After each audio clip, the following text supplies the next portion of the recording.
What's up, everyone? It is Super Bowl Sunday, the big game, the granddaddy of them all, whatever the hell you want to call it. It is the Sunday of all Sundays to start your 2023. And if you are watching this and listening to this, you are in the right place because you are starting your big game coverage off with the Iceman and Coach Sports Show. This is a Matty Ice Media Network production, the big game pre-show Bedlam. We're going to have 3 hours of content for you, 3 hours, 3 shows, but one network. And we're going to start it off with me, Matty Ice, and the Iceman. Me, Matty Ice, and the coach, Brad Powell. Brad, welcome to the big game show, my man. We are here, we are live, and we are ready to entertain. Iceman, glad to be here, man. Super Bowl Sunday. We've been talking about this for a while. Been a lot of build-up and excitement, which is fun. And I tell you what, this might be the biggest day in sports of American sports of the year, I would say. Baseball might be America's pastime, but football is definitely America's game right now. And I could not be more excited to celebrate the wonderful game of football on this fine Super Bowl Sunday. I could not agree more, my man. It is the day where billions of people literally put aside their hatred for football and go to a party, watch the game, because it's just the ultimate event. There is so much hype around it. There are so many things to look forward to. And even for casual fans or non-sports fans, they can go to a party, fraternize with their friends, the halftime show, the commercials. They've actually done a great job over the years of making it so that it is really an all-encompassing event. And I can't really hate on the NFL for that. No, not at all. They've done it right, just the production that goes into it. And I think there's something for everyone in Super Bowl Sunday because even if you are not a football fan, you can find something about it, like you mentioned, whether it's the commercials or the halftime entertainment, whatever the case, there's something for you. And that's genius on the NFL's part. I agree. And we want to welcome everybody that is watching this particular broadcast. As you know, if you've ever watched a live show, I don't do live shows too often. I feel like they're a special event, and what better event than the Super Bowl? And we're sitting here with the Eagles and Chiefs about ready to do battle to figure out who is going to be the champion of the NFL. It's a long, long season, and there are a lot of moments that get us there. And while there are a lot of things to break down in getting into this game, we here at Iceman and Coach are not going to break down the game except for Coach's Pick of the Week a little bit later. We're going to celebrate the game of football, and we have a few really fun things for you. And I think when you talk about celebrating the game, Coach, movies and television have done a lot of that, don't you think? Oh, 100%. There's so many great movies and TV series and TV shows that have been out there surrounded around the game of football that have gone down every avenue, whether it's a movie that is based on a real life story or it's a fictional movie. There's always different lessons to be learned that you can take from those things, and who doesn't love a good sports story at the end of the day? I can't disagree with you. And there has been a lot. And I want to say a shout out to the Gray's Taproom podcast who are watching this right now and their comment. Thanks, guys, for showing up. And if you're listening to this, make sure to support them. So, Brad, what do you think? Maybe to celebrate all of the movies that celebrate football, what do you think we have a little bit of a draft, my man? Make a little bit of a lineup for each of us to show, or I guess showcase a little bit of all the characters that have been out there for football. What do you think, man? I think that's a wonderful idea. And the one thing I feel like we can guarantee about this draft is it's going to be more entertaining than the Pro Bowl. 1000%. I could not agree with you more. Although your idea of paying $20 to tackle Derrick Henry or block J.J. Watt might be a little bit more entertaining, at least for us to watch. And I think you even said you'd pay $100 to watch that $20 try to tackle the guy. That's where the money's to be made in that gimmick. Because whatever, you'd almost let someone come out for free and try to do those things. And I'm sure people would pay a little bit to try to do it. But the real value is in charging people to watch this occur. I think you could fill a small stadium. I think you could get 10,000 people to pay $100 to watch this happen. If you had a whole lineup, almost like a fight card of random Joes going up against the stars of the NFL. Really not a bad idea. And maybe the next business venture for the Matty Ice Media Network. Okay, so a draft, generally speaking, at least if you're thinking about fantasy football, would be like a snake draft. A little bit of a shout out to our man Ryan Leskis. But we're going to do things a little bit differently. We are going to draft 5 positions and 1 coach to round out our little team because there's no way that we could draft an entire team. So, Coach, we're going to start with quarterback and run down the list of running back, wide receiver, offensive lineman, a defensive player, and ultimately the coach to anchor that squad. and I would like you to go first. Well, Iceman, you are going to realize there's going to be a trend to my team, and it's a trend that kind of has resounded through this show when we talk about the toughness of the AFC North and that true grit that we're I knew looking it. for. So I'm going to start out, as you said, with the quarterback position. First overall, I'm taking the undersized yet spirited Mike Winchell from the Permian Panthers in Friday Night Lights, the movie. I couldn't think of a tougher guy to lead my team, so I'm taking Mike. All right, I like it. Now, I will say that I prefer Friday Night Lights, the show, over Friday Night Lights, the movie. That's But fair. there you go. And then there's criticisms to be had for both. I mean, you could probably criticize every TV or movie that's out there. But I do like that pick. And I had a feeling when you said I'm going to have a theme to my team, that rhymes, I figured you were going to go with that AFC North grit, man, because that's what you're all about. So I think that's a really solid pick. Now, for my quarterback, the quarterback is the most important position on the field. It anchors the team. It is the leader of the team. And sometimes you have guys with a lot of talent, and sometimes you have guys who never live up to their potential but get a second chance. And I am all about guys who get a second chance. And as my man Cleve would say, I love a guy who helps himself. So for my first pick, I am going for Shane Falco from The Replacements. The true underdog story, The Replacements. Good old Shane Falco. That's a great movie. I haven't seen it in a long time. I kind of forget about it once in a while. I think it's a little undervalued in the football movie market. You're not wrong. I mean, Gene Hackman, I think you even had a John Favreau sighting in that movie. You had Keanu Reeves.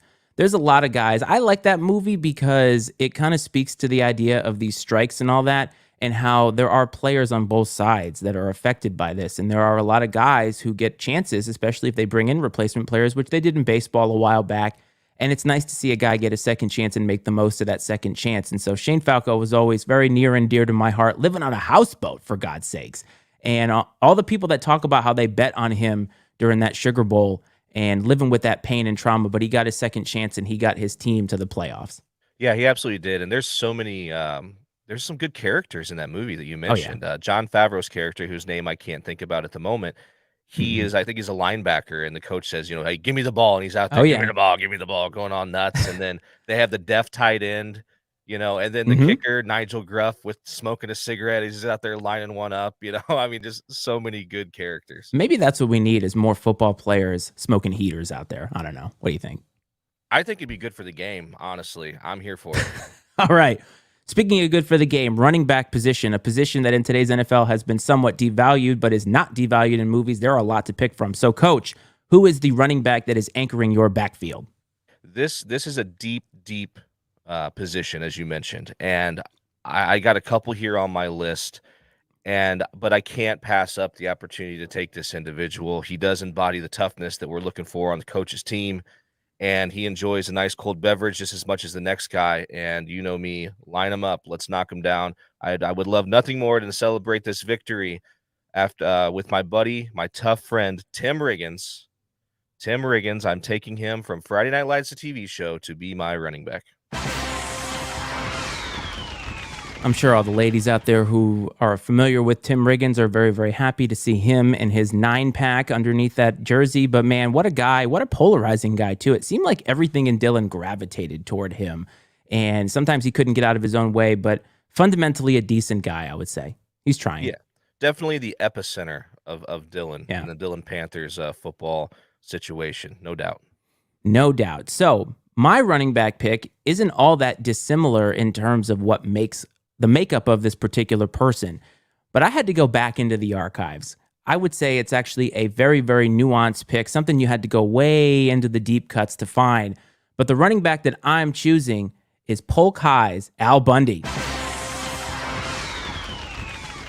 Iceman, I have to tell you, you're never going to believe this, or maybe you will, but he was number 2 on my list. If Tim Riggins had not been on the board, Al Bundy was going to be my choice with the 4 touchdowns against Andrew Johnson High in the 1966 City Championship. How do you pass that up? And he's got the toughness to fit on coach's team any day, but you couldn't leave the number 1 guy out there, so I had to take Riggins.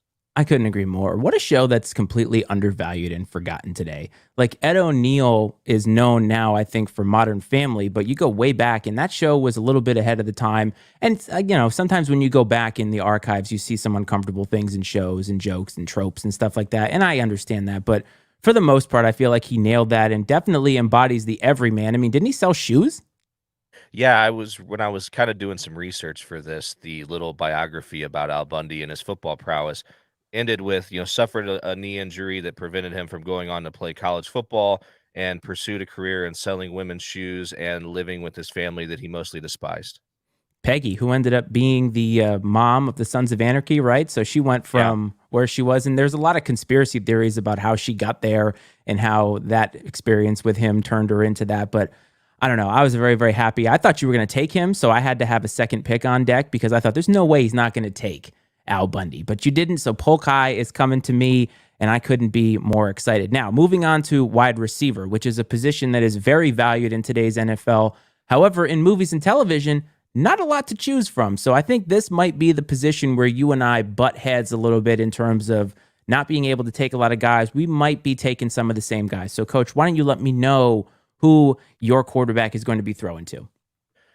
So my quarterback is going to be an integral part of my team. He's going to need to hold this team together because you're gonna find out as we go through this. I'm gonna have a team that we're gonna have a hard time keeping out of jail. We've already got Riggins on the roster, and to add to the culture of this team, the coaches team, we are taking Charlie Tweeter, wide receiver from Varsity Blues, steals a cop car with a couple chicks, catches the ball in the big game to score. Give me Tweeter. He's getting laid after that game. Any guy who catches the ball, the game-winning ball in the big game is definitely going to get laid after the game. So you've got the all-jail team and the all-laid team, it seems. Yeah, there's a lot of sex being had on coach's team. No doubt about that. I can't really argue with that as somebody who was not on the football team and was never that popular to be on the all-sex team in high school. If I was going to draft a team like that, I wouldn't have any issue with the guys that you have picked. So really, really solid pick and maybe a little bit of jealousy on my part. All right, wide receiver for me. So that means that both of my picks are actually on the board, and I'm very, very excited. And when I look at these two guys, they are completely different guys in their makeup. But as you said, looking at the guys that I've picked already, we have an underdog and we have Al Bundy. So I've got to pick a guy that embodies all of that and is going to will these guys and sometimes maybe a little bit of tough love to get there. And I'm picking Deacon Moss from the Longest Yard remake in 2005, played by Michael Irvin. That's a solid pick. I totally honestly forgot about that character, to be honest with you. Gonna moss guys all fucking day. It's gonna be amazing. I wonder if there was something to that. Maybe is that some sort of a weird tribute to Randy Moss? Michael Irvin's playing the character, last name Moss, or maybe it's just a random name. Who knows? I don't know, but I don't know if you know my feelings. There's Jerry Rice, there's Randy Moss, and we can start the rest of the conversation on greatest wide receivers of all time after those two. I agree. All right, I like it. So our teams are definitely showing a lot of grit here. Now, I will say for wide receiver, the guy that I thought was going to be taken by either of us because he's probably the most popular wide receiver in movies and television was Rod Tidwell from Jerry Maguire, which is a great character, don't get me wrong. But I think when you have Shane Falco and Al Bundy, the show me the money guy, probably not going to fit in on that squad. So I had to take a guy who's actually been to jail and is going to be just a beast out there. Yeah, I mean, after seeing how Riggins handled his relationship with Smash Williams, who's a similar type of character to Rod Yeah. Tidwell, I didn't think it would be good for team chemistry to bring Rod on board, which is why we went with Tweeter. I like it. So all these guys are going to score a lot of points. They're going to get a lot of yards. But in order to do that, you need an offensive line that's going to be able to protect your quarterback to get the ball to all of these position players. And while we're not going to pick an entire offensive line, we're going to pick one offensive lineman to anchor that staff. So, Coach, why don't you let me know which offensive lineman is going to anchor your line? Iceman, I'm actually going to go to my second choice here because I feel like he's a better fit. My first choice feels a little dangerous. He may be a liability in certain ways, especially in regards to his health. So I'm going to take my second choice I have. Right tackle for the TC Williams Titans, Louis Lastic, not only known for his play on the field, but for his Motown singing ability in the locker room. Louis Lastic it is. It's my backup pick, by the way. Love myself some Louis Lastic. And by the way, it is no longer TC Williams. It is now the Alexandria City High School, as I found out, because my son takes swim lessons over there. So that long history. Apparently, TC Williams, there's a lot of problematic stuff in his background and all that. So they've changed it. But in the movie, he does play for TC Williams way, way, way back in the day. I loved me some Louis Lastic because I thought that he was the glue guy. Definitely the kind of guy that tries to get along with everybody and I think was very, very successful. That was my backup pick. And just listening to you talk about your first pick makes me think that that's also my first pick in terms of health concerns, maybe a little bit dangerous, but sometimes you need a guy who's going to sit on the back of a pickup truck with a shotgun, drunk, and getting his sadness out that way with his quarterback Mox sitting right there. So my offensive lineman is going to be Billy Bob from Varsity Blues. You would be correct. Billy Bob was the number one pick that I had, but I felt like there was already there's too much volatility here on this roster right now, and I don't know if we could add Billy Bob to the mix. I needed the glue guy, like you mentioned, Louis Lastic, hold it all together. And here's the thing. Billy Bob is going to get along with a lot of these other guys, and Shane Falco is 100% going to keep him in line, make sure he sees the eye on the prize, make sure he feels real good about himself, because that's the kind of leader that Shane Falco is. And I just think that, yeah, Billy Bob might be a liability, maybe some off-the-field concerns if Mel Kiper was going through this. But honestly, I think that right here is where you add him to this team. And that's where a lot of times you end up adding guys to teams and, you just have to, work with guys that are going to fit into the scheme with guys that can help them out. And so that's why I think if he was added to a bunch of guys that were volatile and maybe a little bit of concerns, then I think that there is a little bit of a liability there. But I don't feel that with this team. And I want to thank Dave, who's coming up at 1:00, who's letting us know about what the TC Williams issues were. I wasn't actually read up on it, but I knew they changed the name. And it makes a lot of sense if you think about Virginia, Northern Virginia, the Confederacy, and all that stuff. So thanks to Dave. And you will see Dave, in about 42 minutes, Dave. So I hope that you are preparing and you are not in your pajamas. And you will see them as part of Political Football coming up real shortly. So we got two more people to draft. And now a defense. Defense wins championships, as we both know. And again, there's not enough people out there to draft an entire defense, but I want to draft one defensive player that is going to be the field general out there that is going to keep our troops from getting scored upon. So, Coach, please let me know, what is the defensive player you are looking to take?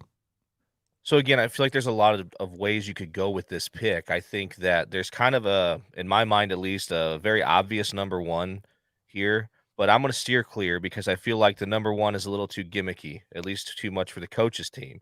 And again, I told you, I'm looking for the right guys. I'm looking for that grit and that toughness, which is why I'm taking Stefan Georgievic from All the Right Moves, cornerback for the Ampite Bulldogs, who is ultimately driven to leave his dying Pennsylvania steel town, which is right up the coach's alley. So give me Georgievic from the Ampite Bulldogs to anchor my defense.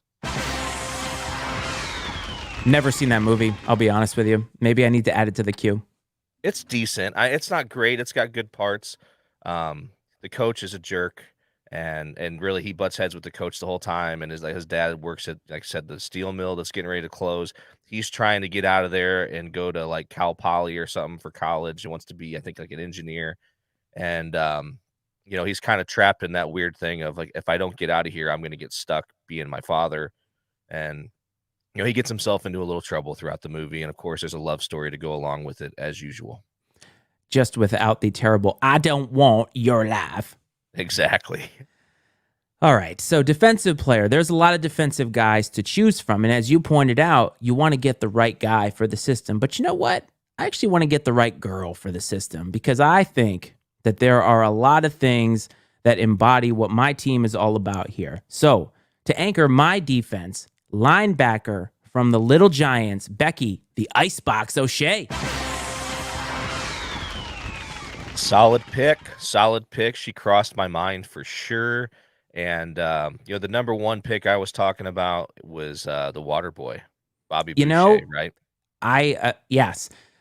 As I was driving in the car a couple days ago, this is where my life is at, by the way, for anybody who's watching and wants to know what my wife goes through. We're driving back from somewhere, and I said, babe, I'm trying to think about this draft, and I think everybody's going to expect us to take Bobby Boucher, and there's just silence on the other end of the car because why the hell does she care about that? But I agree with you. I felt like now I understand what people like that movie. I was never a huge fan, and now that I think your mileage on Adam Sandler probably varies there. But in terms of my team, too volatile, way too volatile, and I just didn't think it was the right move here. And you got Becky the Icebox. I mean, the Icebox. What a great nickname.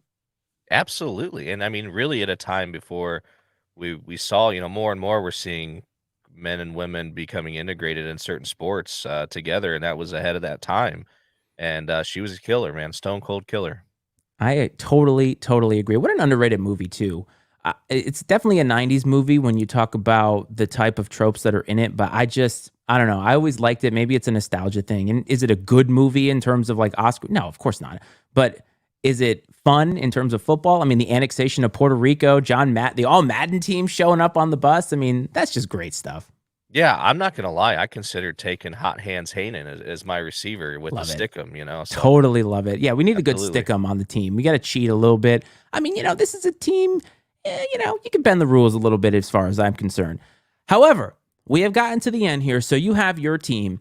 And in order for this team to succeed, you need a good coach. Now, I will admit, coach is probably one of the deepest in terms of rosters in all of these movies. There's a lot of people to choose from. And there's some cliched picks that maybe you could make. But I think that each of us is going to pick the guy that's going to be able to get the squad to where they need to go. Keep this team in line. And I would love if we could somehow simulate this in Madden or something like that. But we will see. So, Coach, please let me know who your coach is going to be for this fantasy team. Well, like you mentioned, this is a deep pool, and trying to find a guy that's going to be able to hold this team together that has experience in dealing with some of the issues that may arise with some of these players and has that innate ability to really pull the best out of his team. And that is why I'm choosing Coach Eric Taylor from Friday Night Lights, the TV show. He's got experience with Riggins. He knows how to handle that type of behavior and get the best out of those guys. And come on, clear eyes, full hearts, can't lose, can't beat that. I had a feeling that's where you were going to go. I mean, actually, a great coach figure. I actually liked him in the later seasons of the show when he was with East Dillon. Actually, my second pick for quarterback was Vince Howard, Michael B. Jordan's character, because I just love those seasons and just the grit of the team and everything they had to go through. It was a completely different direction than the first few seasons where you thought, how long are they going to play this out where he's at the big school and can't win the big game or whatever? And I loved it. So I do like that pick. Now, I will point out something because on the Pub Time podcast, which is Brad's other podcast that you should support, they did a MILF draft. I want to say it was like 6 months ago. And I believe, at least, correct me if I'm wrong, Connie Britton was your gal. Connie Britton was on my list, man. Love me some Tammy Taylor, Connie Britton. And she's getting up there in age, but she's aging like a fine wine. Yeah, so I'm not surprised that you're taking that, Coach, so that you can get yourself in, to some Tammy Taylor, maybe even sneak a little date there, get some Connie Britton action. I mean, I see where you're going with this. I don't know about all that, but maybe I'll at least get invited to the barbecue after the game. That would actually be fun. I mean, Texas barbecue, how can you go wrong with that? Depends on your flavor. If you like Kansas City, maybe some Memphis, but either way, barbecue is great. Okay, so Coach, I need to pick one. And now that was actually not a guy that was on my list. Now, the guy that I'm looking at on my list, who's my first pick, maybe a little bit too on the nose.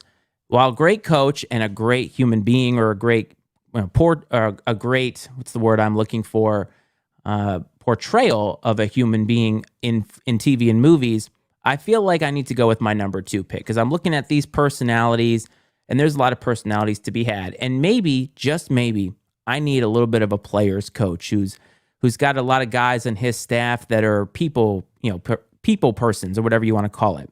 So for me, my coach, I am taking Hayden Fox from the show, Coach, played by Craig T. Nelson. Nice pick. I'm curious who your number 1 was. My other one I had on my list, just for reference, was Jack Lingle, the head coach from We Are Marshall, portrayed by Matthew McConaughey. Had a very unique approach. Basically, I mean, literally resurrected the program from the ashes of the terrible plane crash that killed basically everyone on the team and every coach. And just his character, and I think it's part of it's the way that Matthew McConaughey plays it and his personality. Yeah. But very engaging and interesting, and one I would consider if Eric Taylor wasn't available.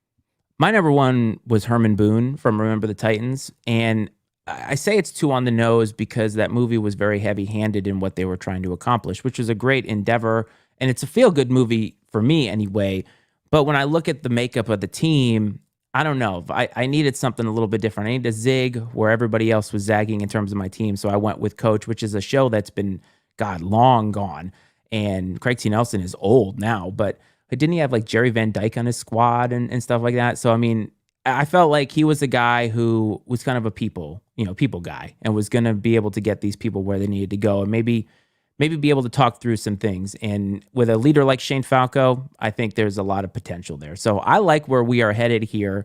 This is fun. If you are listening or watching, please let us know who you would draft if you were looking at a fantasy player or a fantasy team from footballs and movies. There's a lot of people that we didn't choose, and this is just a fun little exercise. It's the Super Bowl, man. You got to do a little bit of a draft. And the last time I was live on here was actually the draft back in April. So kind of tying it all together. And I thought that that was fun, but there's a lot of things that we could do. Maybe we'll do this again sometime. Maybe at the beginning of the football season, we'll relook at some of these movies and TV shows, but we would love to know. Follow us on Twitter at Iceman and Coach is the handle. And you can always find Matty Ice Media on Twitter at Matty Ice Media is the handle for that. So Coach, we're here. It's the middle of the broadcast now, and we have the game. So before we get into some of our other shenanigans, which include the Icy Awards and some other things, let's talk a little bit about the game.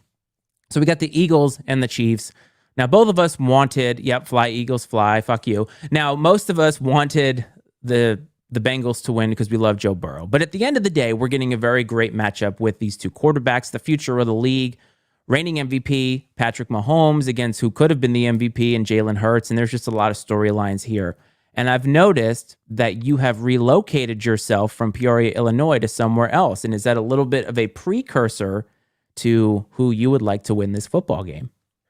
I think we're going to have to wait until Coach's pick of the week to find out exactly where I'm going. But yeah, I mean, I'm here, as you see, sitting in front of the city of brotherly love, the home of Rocky Balboa, the home of some of that old fashioned, dare I say, grit. And I like it. It's beautiful. Look at the green hues emitting from these wonderful skyscrapers. And Philadelphia, never been there, but I imagine it's a great city as long as you don't piss anybody off or you're not dressed like Santa Claus Oh, or a Giants fan. actually, you could probably piss off somebody from Philly without actually having to go there. I think my telling Mike and Tabby to go fuck off for Fly Eagles Fly probably would do that, but I was saying that in jest. I really actually don't care. Now, my wife is a Cowboys fan, so she might embody that sentiment a little bit more than I would. But for me, I just want a good game. And I know that sometimes we get caught up in the narratives, but I'm actually very much looking forward to this game. And I alluded to the awards the other day and Patrick Mahomes being the MVP. And I thought, you know what? And I think we kind of agreed that when we get to the end of the season, you and I started this show together in October. We talked about college football, NFL, and everything. And now we're at the end of this season, and it's kind of amazing.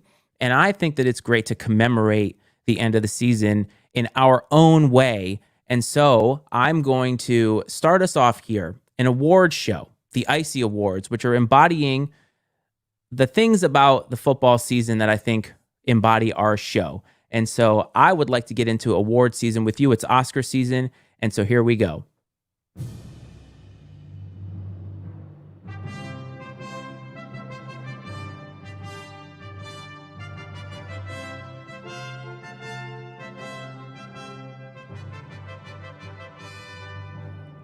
All right, the Icy Awards, given out by the Iceman and the Coach. We have 5 awards to give out today. And the first one we're going to start off with, Coach. I love for you to start off here because I just feel like you always set the tone correctly. And that award is... This Icy Award is going to the NFL player that exemplified the biggest balls. Now, at one point in time, we considered this being an award that was going to be done by actual measurable data. But unfortunately, the person that was tasked with that responsibility quit. So we had to go with the proverbial biggest balls. And so while doing research for this, there was one person I found that popped up time and time again with actual quotes that were referencing how large his balls were and how powerful of testicular fortitude he had. And so that is why Brock Purdy, third string quarterback from the San Francisco 49ers, quotes out there from Kyle Shanahan. He's got some balls out there. George Kittle says he's got some cojones on him. Deebo Samuel, oh, he definitely has balls. Deebo Samuel also says it takes nuts to call a timeout without Kyle calling it. And most of all, in the locker room, he was referred to as Big Cock Brock. So Brock Purdy, biggest balls of the year, wins the Icy Award by a mile. Congrats to Big Cock Brock on that one. I actually was not aware of that, so congrats to him on that. I know. I mean, what a nickname. I don't even know what I would do with a nickname like that, but boy, what a way to start that off. I mean, biggest balls of the year. You could have gone just about anybody who had grit and toughness, but you went Brock Purdy, who literally was called Big Cock Brock. I would have loved it if somehow we'd have been able to get those measurables as you talked about, but hey, we got to go with the information that we have. Our intern just decided not to be with us anymore. So, next award, the DB Cooper Award. And you might be asking, what is the DB Cooper Award? Well, that is given to the player who stole the most money from their franchise this NFL season. There are a lot of players around the NFL who probably stole money from a franchise this year. Deshaun Watson, maybe. You know what? I can only think of one player in this scenario that actually played an entire season who stole the most money from their team. And I'm going to give you my pick by giving you his catchphrase. Broncos country, let's ride. Russell Wilson of the Denver Broncos. Yes. Icy recipient, second one overall, but God, what a terrible season. Yeah, let's just hope the Broncos kept their receipts on that one for sure. I mean, what a disappointing year. And I think a lot of stuff about him personally and how he handles himself in the locker room kind of started to trickle out. And it's just kind of a bad look for Russ. Maybe Sean Payton can sort of resurrect things for him a little bit. That's to be determined. But that's a great pick. How could I not pick him? I mean, I went through some guys and I'm thinking, there's just no way. There's absolutely no way. I don't know. We'll see what happens with Sean Payton. That'll be next season, and we'll get into that this summer. But in terms of, it's like a Razzie Award, basically. Hey, he got paid a lot of money to dink and dunk and throw a lot of third down checkdowns, and that's not what they got him for. And let's hope that is not the start of the decline in his career. However, we are going to move on to the next pick, and I believe that is Coach of the Year. Yes, Coach of the Year. So this coach, after 2 seasons, has led his team to a 23-11 record. He's the second coach in this franchise's history to make the playoffs in each of his first 2 seasons. He has his team, led his team to a franchise record 14 wins this year, and also the number 1 seed in the NFC and a Super Bowl berth. We are not going to make the same mistake that the Associated Press did, and we are going to give Nick Sirianni of the Philadelphia Eagles the Coach of the Year award. I like it. I just want to point out that I was listening to Political Football the other day, and Cleve actually, there you go, Jeff Saturday, leader of men. But I will say this, Cleve did predict that Lovie Smith was going to win Coach of the Year. Talk about something that doesn't age well. Yeah, that's not good. I tell you, Lovey, he really just kind of hasn't been able to get it rolling ever since he left Chicago. And the Bears saved themselves though, because they could have turned into what the Bengals were with Marvin Lewis, where Marvin Lewis somehow kept his job way longer than he should have in Cincinnati, and the Bears were kind of going down that road if they didn't make a change, because I think they were like 500 as the last season or something. Yeah. They might have even made the freaking playoffs, but they knew they were going to, I think, get sucked into that trap of mediocrity. And most teams would take a 500 record in a playoff berth. Would but they? I think go ask the Browns fans. I'm sure they would take it in a heartbeat. Go ask the Texans. I mean, but no, Lovey, I think he's on the back end here. I don't know if he's even gonna. I mean, has anybody picked him up? Is anyone gonna try to pick him up as like a D coordinator? Maybe he just doesn't want to live that life anymore. I don't know. But definitely a bad take by Cleve. Come on, Cleve, you're better than that. He had to have been on drugs. Dave will have to let everybody know what the hell was going on with that. He had some other really awesome takes, didn't he, Dave? starting this season off. But Lovie Smith for Coach of the Year, he had to have been on whatever Aaron Rodgers is on in his darkness retreat right now. So I guess that's where that came from. Okay, so moving right along. Last one for me personally is play of the year. Now, this particular Icy is going to go to the best play of the year. And I think it's very, very important that we all put the word best in quotation marks because it depends on how you define best. But when I look back on this season, I think to myself, what is the best play of the year? And I have to give the award to Jacoby Myers, Mac Jones, and the New England Patriots for their lateral at the end of the Raiders game. That is wonderfully painful. Wonderfully painful. Yeah, it is wonderfully painful, and not even something that I lose sleep over because I mean it's just terrible, absolutely terrible. And how could I not give this award out if we are talking about what embodies the show best? I mean, we're not the best at anything, so this particular best play cannot. Yes, exactly. Mac Jones getting stiff armed into the center of the earth. He may still actually be there. I'm not even sure. He might have found Narnia. Who knows? He is still there, sitting there in Las Vegas, and may end up being resurrected as the quarterback of the Raiders this offseason. I have no idea, but no way I couldn't give it to my boys in the Patriots. So, Coach, that leaves us with one last Icy to give, and it's going to be a show Icy, and this one is actually going to be a serious one, and we want to give out the Icy for Player of the Year. Now, Player of the Year, when you look at it, it depends. It's not most valuable player. We're talking about the player that is the best. And Coach, if you want to give this one because you were very adamant about who this should be, I agreed with you, but I want you to give this because I think that this player, he surprised both of us. Yeah, sometimes I think people try to get too cute with this sort of stuff, but this is one of these where I don't think you can. I think if you give it to anyone other than the person that we're going to give it to, that you're basically just being a hater or just trying very, very hard to be different.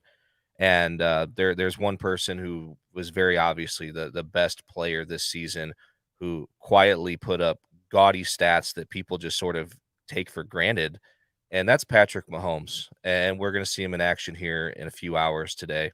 And I don't know that you could make a solid argument for anyone else over him. He's one of the most dynamic playmakers that we've ever seen, and the way he plays the quarterback position is almost, I don't know that it can be replicated by anyone else.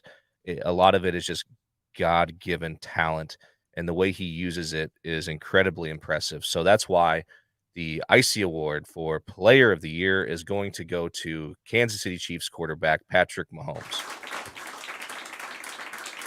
I can't disagree with you. I mean, Jalen Hurts had a season of seasons for sure, and there are other great players. But I think what makes Mahomes stand out to me is the fact that he threw for 5,200 yards and over 40 touchdowns. And we don't remember any of the plays that are flashy because we're so used to him throwing to Tyreek Hill, who, by the way, is going to come up in a little bit during our montage to end this hour. But it was just the kind of a season where I can't believe he threw for that many touchdowns and that many yards, and I just completely didn't realize it. And I knew he was having a good season, but those are amazing stats, and I thought he was worthy of the MVP. He's certainly worthy of this particular award, and he had a fantastic season. And can he put the bow on top of that season and win the Super Bowl? As you said, we will find out in a couple of hours, but we're moving towards the end, man. We got about 20 minutes left. We're going to bring in political football in about 15 minutes. And so one thing that Coach and I do every single week is we have a segment called OTW, or Of the Week, and we're going to give it a little bit more of a flair this time.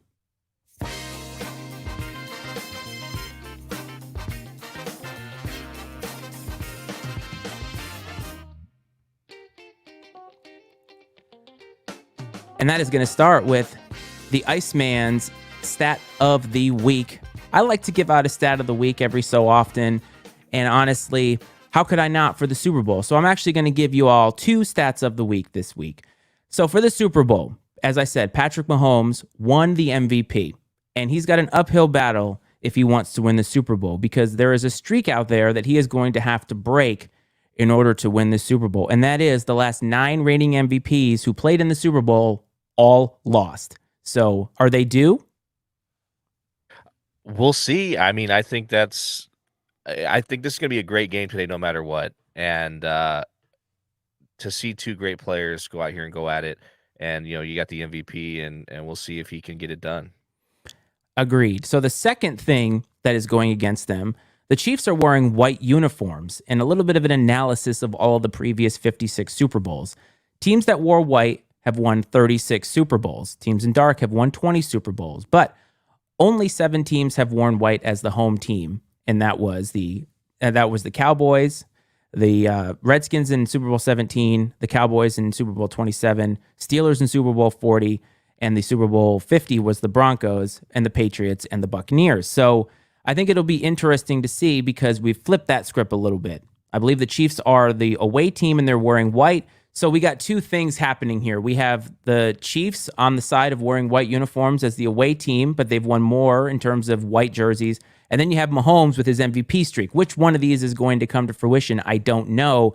But I thought it was fascinating, and I love breaking down these things because they 100% have nothing to do with the game.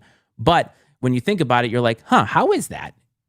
Yeah, those are interesting things to think about, and you see it all the time. Like when the Cowboys go on the road, the home team will choose to wear their dark uniform, or excuse me, they'll choose to wear their white uniform Yeah. to force the Cowboys to wear their dark ones because Jerry Jones and the Cowboys like to wear the white jerseys all the time. They wear the whites at home. Uh, Joe Gibbs was that way when he was with in Washington with the Redskins, and to think that that even matters is hilarious. And so that's why I love that teams do that to the Cowboys and try to force them into wearing, whether it's considered unlucky or they just don't like the way it looks or whatever. But yeah, if the color shirt you're wearing has any impact on your performance, then I don't know what to tell you.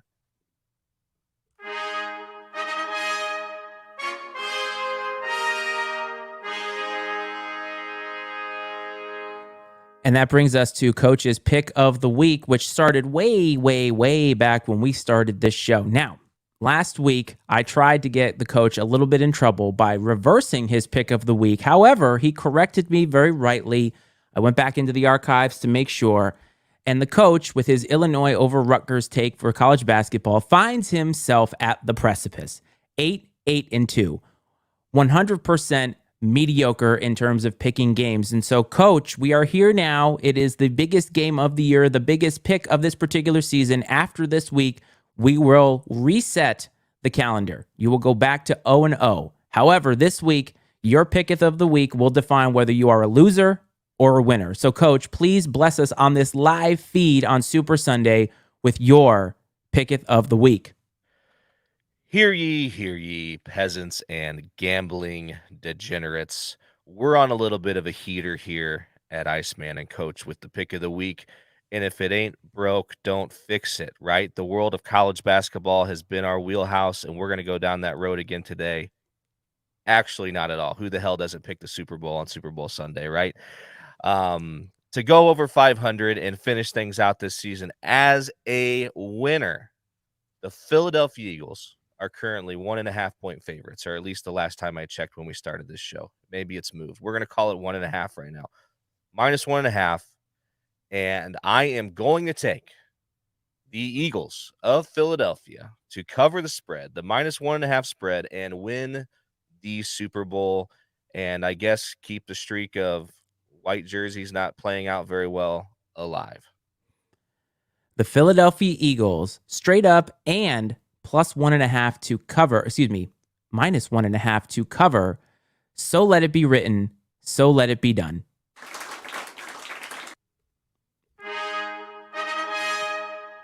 That's what I get for playing the wrong sound.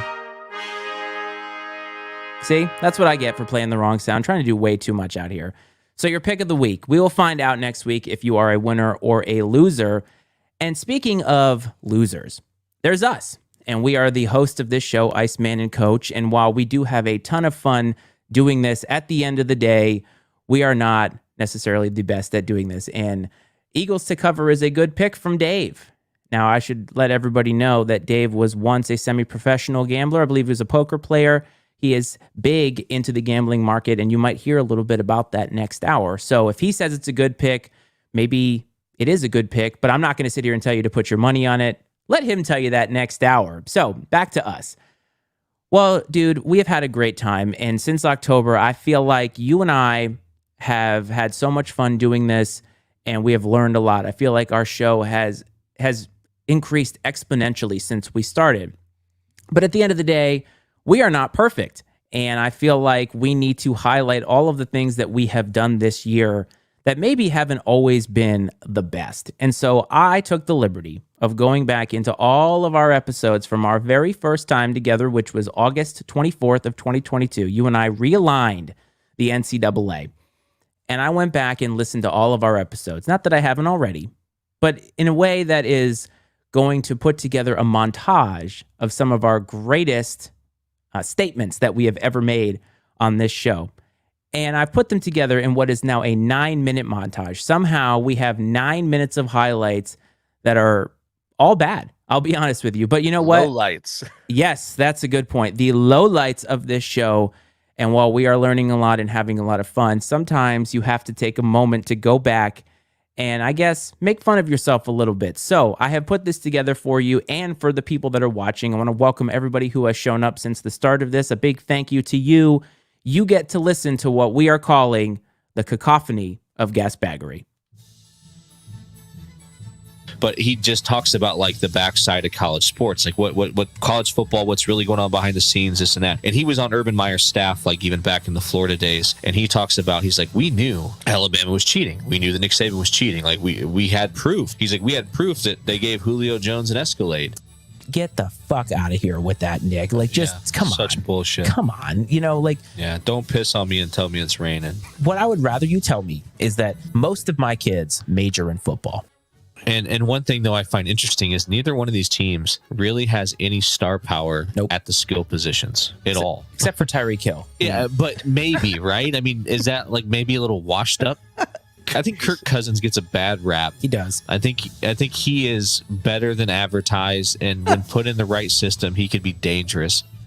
All of a sudden now, you have Kansas State in the AP at 25. Kansas receiving votes right behind them.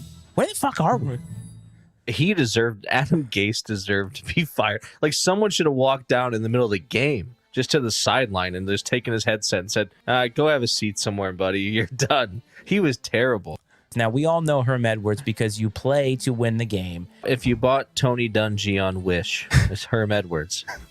The Colts, I'm a Colts fan. The Colts have been dog shit so far. So, hey, I'm all about the Jags. Texans don't have enough offense to get it done in that division, and the Titans are kind of a hot mess right now.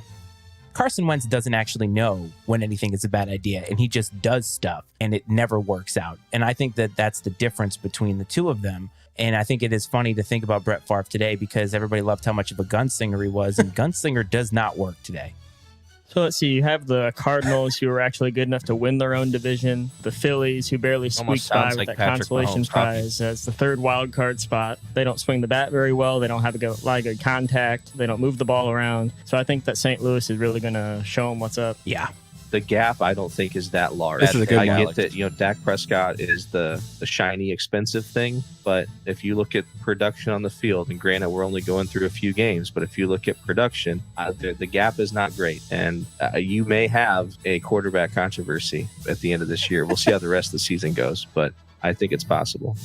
Still possible. And they went to Foxborough with their highest scoring offense in the league and put up 0 points against a third-string quarterback in New England, and left the building 1-4, having lost 29-0 to the New England Patriots, who are nothing special. Man Campbell is on his way to being fired. Bill Belichick has made a move like this before, and honestly, if the Patriots keep winning, I just think Bailey Zappi is going to be the guy. Something that you don't need to see a video of that's just completely stupid is Clemson's fans storming the field after beating Syracuse this week. They had a comeback victory over Syracuse. Apparently, it's some tradition for Clemson fans to storm the field after certain victories. I don't really understand this. He's so polarizing that I don't think he's just the type, like, Frank Reich's the opposite. Frank Reich seems the type of guy that he's very likable and you could plug and play sort of deal anywhere. I don't know that Jimbo's got a lot of friends. What if the Phillies or the Yankees decide to retread Joe Girardi after getting the Phillies to the World Series? They decide to throw a bunch of money at him and bring him back in. If only the Phillies hadn't fired him earlier on in the season, that might be a great idea for the Yankees. He's available now. I look forward to the Thursday night games. It's just fantastic. Do you actually look forward to the Thursday night games? I honestly feel like the matchups that they give us are mostly dog shit.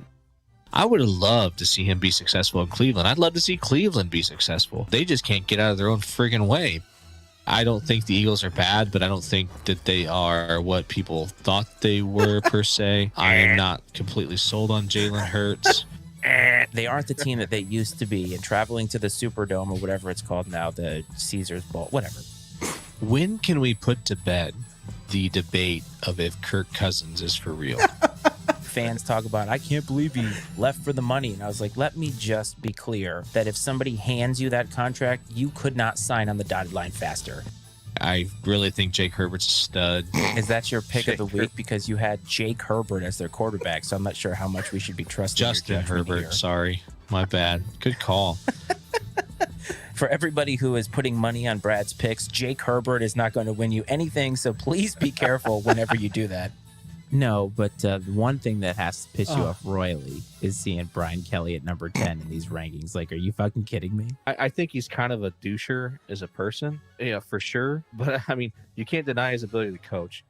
Those two teams control their own destinies, TCU and USC at this point. But a loss by either one of them opens up all sorts of crazy scenarios that could be possible. I always love it when you do this. USC already has a loss, so they cannot be an undefeated USC team headed into the playoff. Damn it. You know what? I thought they did, but then I knew it, man. I thought that they did, and then I swear that I heard someone else talking about it, referring to them as undefeated. And I'm like, well, shit, maybe they're undefeated. I'm going to say this right now. I know the Texans are out there, and I know there's other bad teams. I personally believe the Raiders are the worst team in the NFL because the expectations were high. They have a lot of talent, and it's been terrible. Like, just so terrible. And this has got to be one of the worst losses they've ever had. I feel like Kirk Cousins is the best quarterback to play in daylight ever. Like, he can't play if it turns dark. So he's Blade. He's the Daywalker. I feel like Zach Wilson is getting close to the point that we know what we need to know about him, and it's time to move on. I do think that there will come a time when the right job, the right place opens up. I think he would leave, but he's not going to jump at any opportunity. He sure as hell, I don't think he's going to go to Colorado by any means. For me personally, again, this might be some old man get off my lawn shit, but I have seen enough of Zach Wilson. I don't want him anywhere near the team because that's kind of attitude. Like, he got benched the other day, and instead of going and being next to the coach, looking at film, hey, what have I done wrong? He goes and he slouches and sits there like some emo teenager. I'd like to see Dallas make a run. Gosh, I mean, I can't believe I'm going to say this. I feel like they deserve it a little bit. Their fans deserve it a little bit.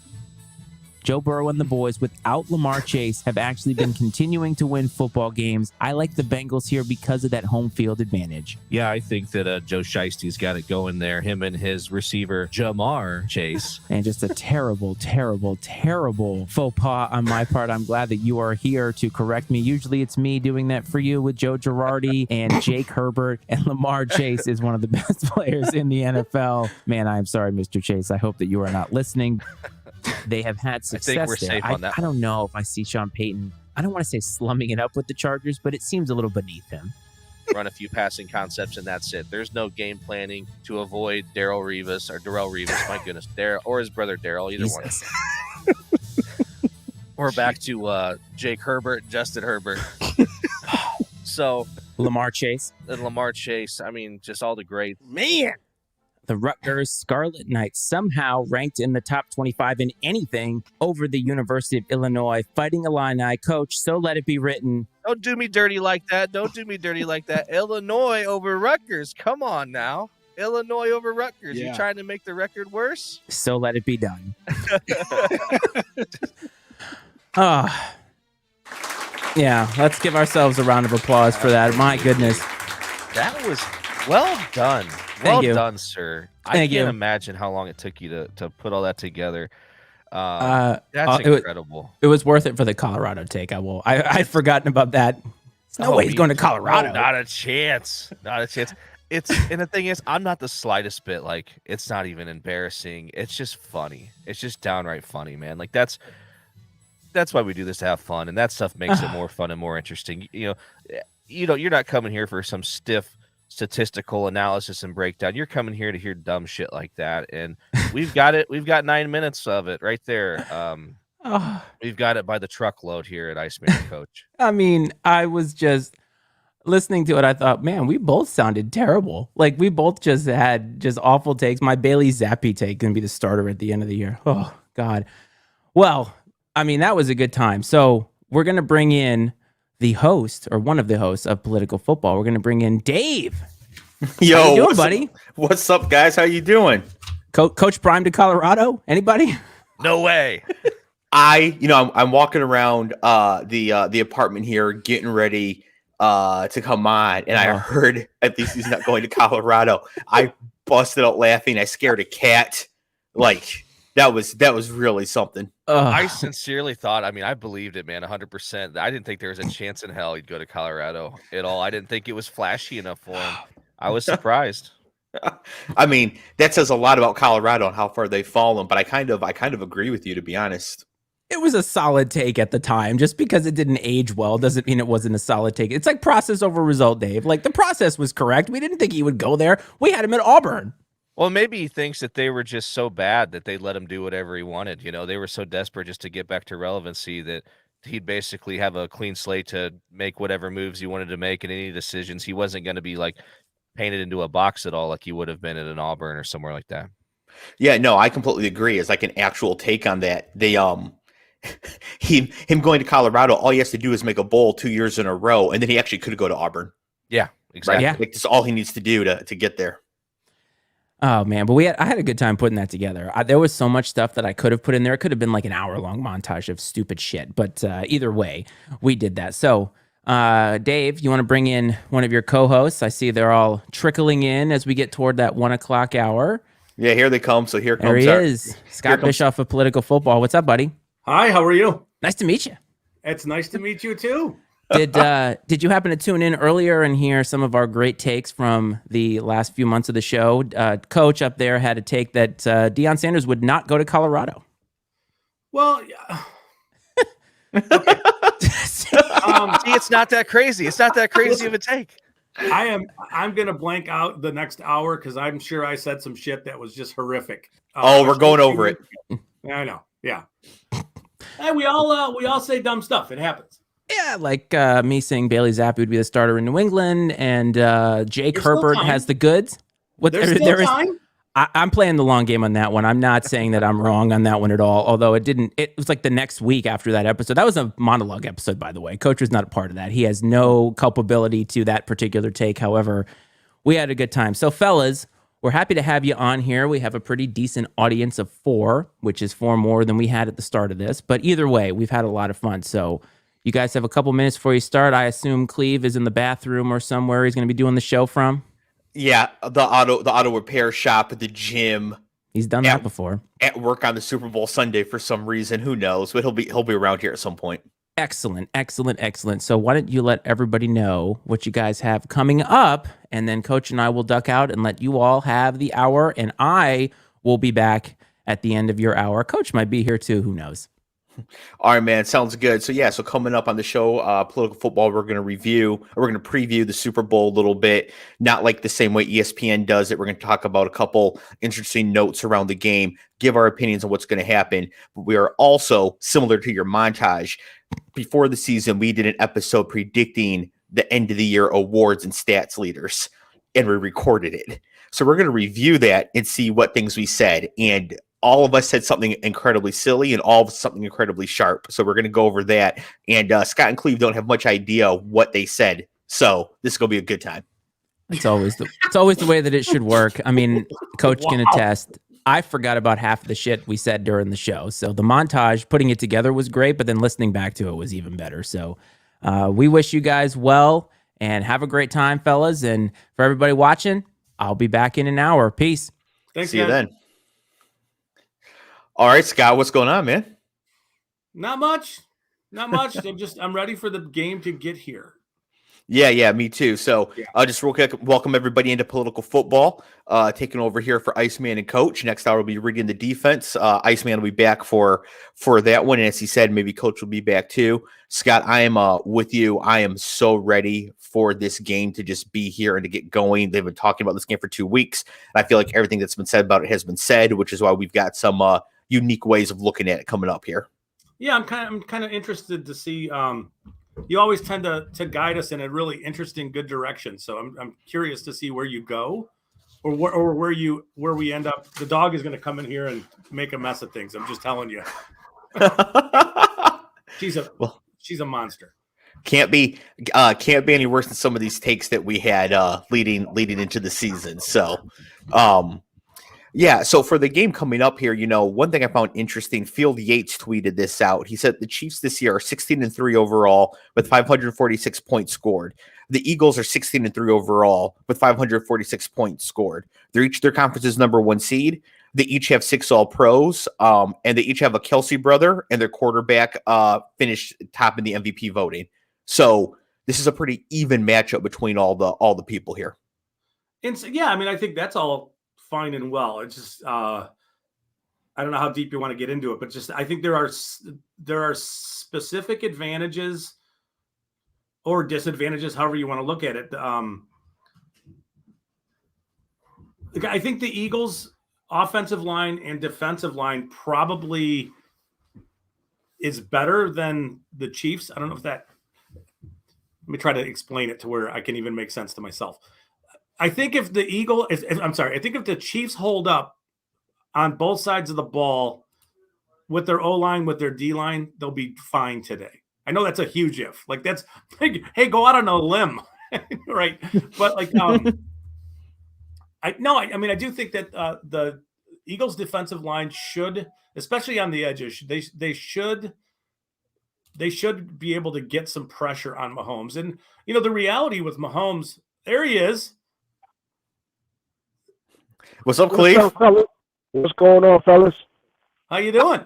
we were good. I'm on location, bro. It's I think we live in a communist country that I gotta do stuff today. Sunday. So a couple things. Today? Like I'm in class today. It's the Super Bowl. You could take the day off. Yeah, that's to my bills. So my next question is, why are you calling us from the Alexander Graham Bell Classic Original and not from like a cell phone? I'm actually on my iPhone 13 here. Am I not coming in clear enough? No, you kind of sound like you're trying to reach us from Saturn with the distress signal. You're okay. Is he in one of these balloons that's 60,000 feet over our heads floating around? What's happening? Oh, I mean, he referenced. There we go. Yeah, he references being in a communist country, and then he's in one of these spy balloons. Cleve, are you a Chinese spy? I cannot either confirm or deny that, sir. We're already off the rails. Oh, man. Okay, here we go. Well, Cleve, we were just saying here when we were talking with Iceman and Coach that we had no idea where you would be broadcasting from, and we tried to guess. We guessed the auto repair shop. We guessed the gym. From the deck of the Enterprise was not what I thought, though. He's here. That's all that matters. Yeah, I think we lost Cleve for a second there. Cleve, go ahead and give us a call back. I'll put you back on. So Cleve is trying to clandestinely call in from class, just so we can make fun of his awful picks. It's terrible. I'm going to use that next time. I don't want to talk about something I'm going to have a terrible connection. So what I was saying is the edges. I think the edges of Philly's D line probably can give Mahomes fits, and I think if you look at Mahomes, his history in the Super Bowl, it's not great. Just quarter by quarter stuff. I don't know that he's been like all that great in his 2 Super Bowls. So there's that, and then same token, if the Chiefs' offensive line does give him time, we'll see. It's gonna be interesting to see how these teams decide to go about this. Yeah, no, I completely agree. I mean, I think the most important matchup in this game is the Chiefs' offensive line against that pass rush of the Eagles, because the Eagles are effectively the 85 Bears at getting after the quarterback. Yeah. So, if Mahomes gets sacked blank number of times, the Chiefs lose for sure. Is 3, 4? It's not going to be that high, right? I don't know that it's even like a sack number, because I think with Mahomes, it's more we have seen this. It's really weird, but there are moments when I can remember looking at him. I want to say last year against the Bengals, there was a moment. It was down at the goal line right before the half, and he threw that little flare out to Tyreek Hill, and it was such a weird decision that he made. And I think it was because he was just paralyzed by the coverage and somewhat a little paralyzed by how much time he had. Like, I'm supposed to be getting pressured here, and I don't know what to do. It's kind of how it looked like what was happening.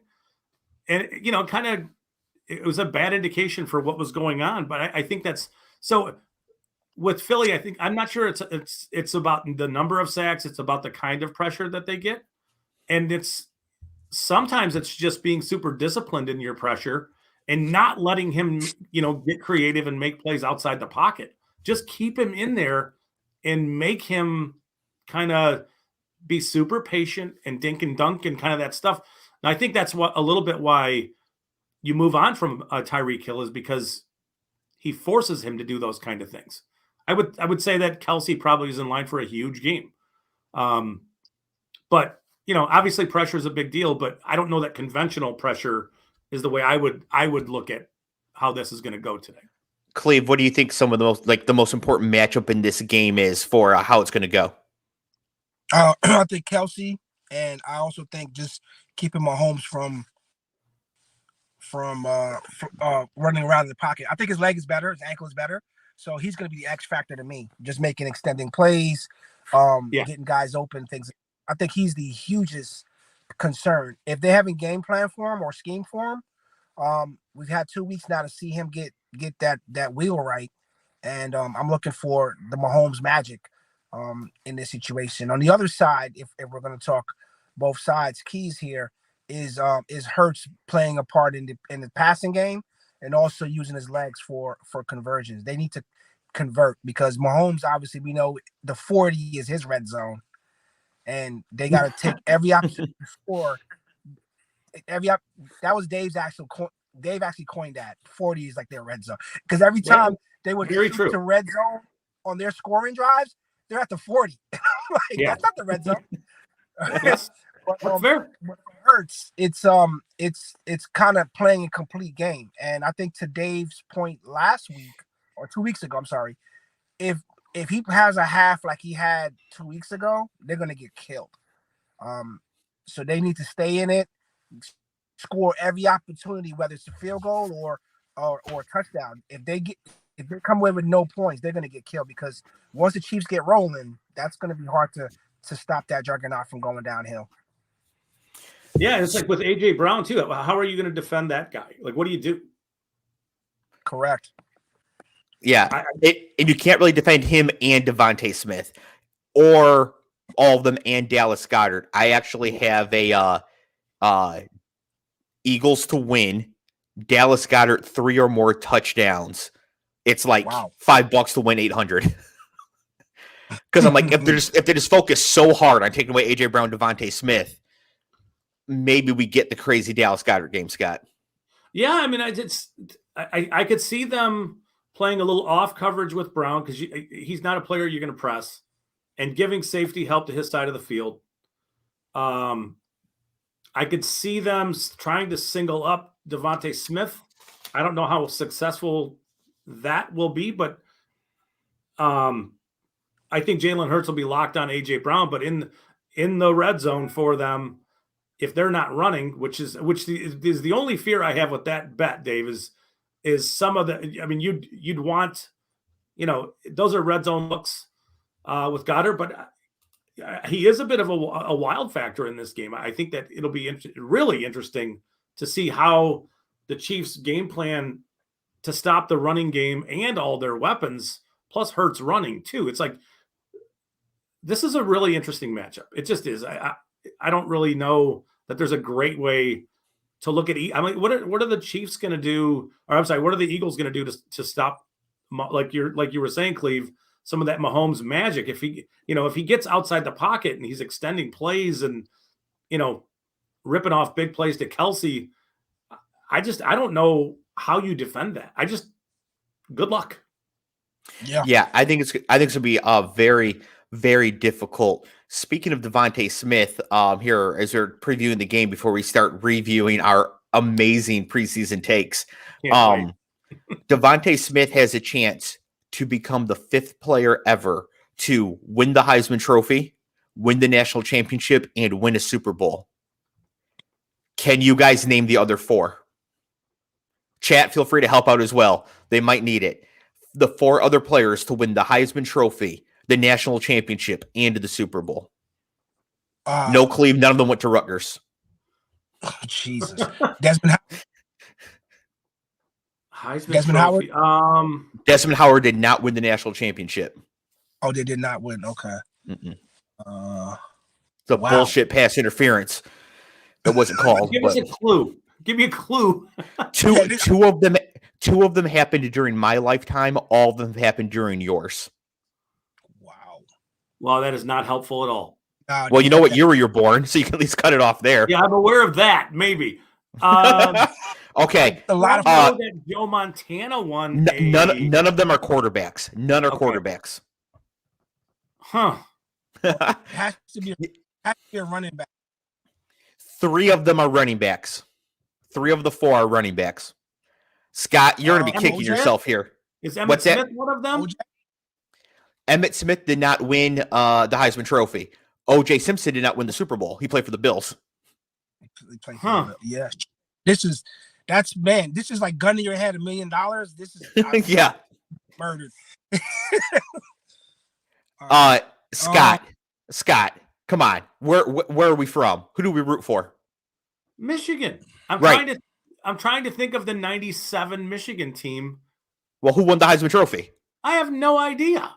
From the 97 Michigan team. Cleve. I don't remember what happened yesterday. I have no clue. Yes, Cleve. It's Charles Woodson. Yes. Charles Woodson. Okay. So So you said 3 were running backs and then 1 was a defensive back. Okay. So Charles Woodson. Okay. He really won the Heisman. I forget about that. Shit, that's hard. Yeah. Yeah, he won the Heisman. Yeah, he beat out Peyton Manning. Was it Peyton Manning? I know. I mean, I know he was incredible. He was amazing. He beat out, just thinking about a defensive back winning the Heisman is kind of crazy to think about. Okay, so I'll help you guys out here a little bit. The chat's not coming through with any help either. So the other 3 are running backs. 2 of them went to the same school. Eddie George? No. No, the Titans did not win the Super Bowl. You win the Super Bowl, yeah. Nor did they win the national championship when he was at Ohio State. Yeah. You said 1 in your lifetime and 2 in ours? Yeah, and so Woodson is one of the ones in my lifetime. The other 2 are before 1983. However, the one in my lifetime, the Heisman Trophy doesn't really count anymore, technically. Yeah, okay, I mean, I just Reggie Bush, maybe? Yes, Reggie Bush. Okay. Reggie Bush is one of them. The other 2, so I don't torture you guys any longer, is Marcus Allen and Tony Dorsett. Yeah. Jesus. Man. That's a long time ago. Yeah. Yeah. But that goes to show like how difficult this is to do when Devontae Smith has an opportunity to do this. He'll be number 5 if the Eagles win today. Marcus Allen was USC and Dorsett was Pittsburgh, yeah. Yep. Yeah, Wow. That's trivia, man. That's good. Crazy. It's good. It's a good. Yeah. Yeah, that's a good list right there. So, one last thing I just want to mention here briefly before we get into reviewing our terrible picks from the offseason. Cleve, I have a quote for you here from Roger Goodell. I'm going to read the quote. Then I just want you to give me your thoughts, okay? Good. Quote, when you look at officiating, I don't think it's ever been better in the league. Yes, they are not perfect, and officiating never will be, but it's never been better in our league. You know my words, criminal at best. Was this in regards to the job on the Bengals? I think it's just in regards to everything. He was just asked in general about officiating. A general question about officiating. And yeah, like how obtuse could he possibly be? Seriously. Yeah, dude. Yeah. Wow. I mean, wow. I mean, every year there's about 3 or 4 game-changing, altering the history of this league that happens, the same non-call pass interference a couple of years ago. I mean, that cost them a Super Bowl berth, basically. Yeah. Every year there's a couple of plays. I agree that it's not perfect. The system is not perfect, but it should never come down to these games being in the hands of officials, or it comes down to something happening. I mean, look what happened with Dak with the ball placement thing when the guy got in the way. Mm-hmm. That should have been like, give him a second to bat or give him time to get set. That guy was in the way, not on purpose, but he was just in the way. It cost him a play. It cost him precious seconds. This is where I think the NFL's stupid. Like some of the things they do. Like if you should make the officials members of the NFL. Like there's no reason that these people are just unaffiliated doctors and lawyers and whatever. It gives people who want to think about the conspiracy stuff an out. I mean, it's like the NFL walking in front of you and saying, "Go ahead and kick me in the nuts." Why would you do that? There's just such a better way to go about things. But I mean, I guess that's Goodell's job to go out and lie, shill, kind of bullshit. Yeah. I mean, like maybe he does believe that, but I mean, like, wow, that's a high level. What is he gonna say? What is he gonna say? I mean, to your point, like, is he gonna say, "Oh no, it's shit, and we gotta fix it"?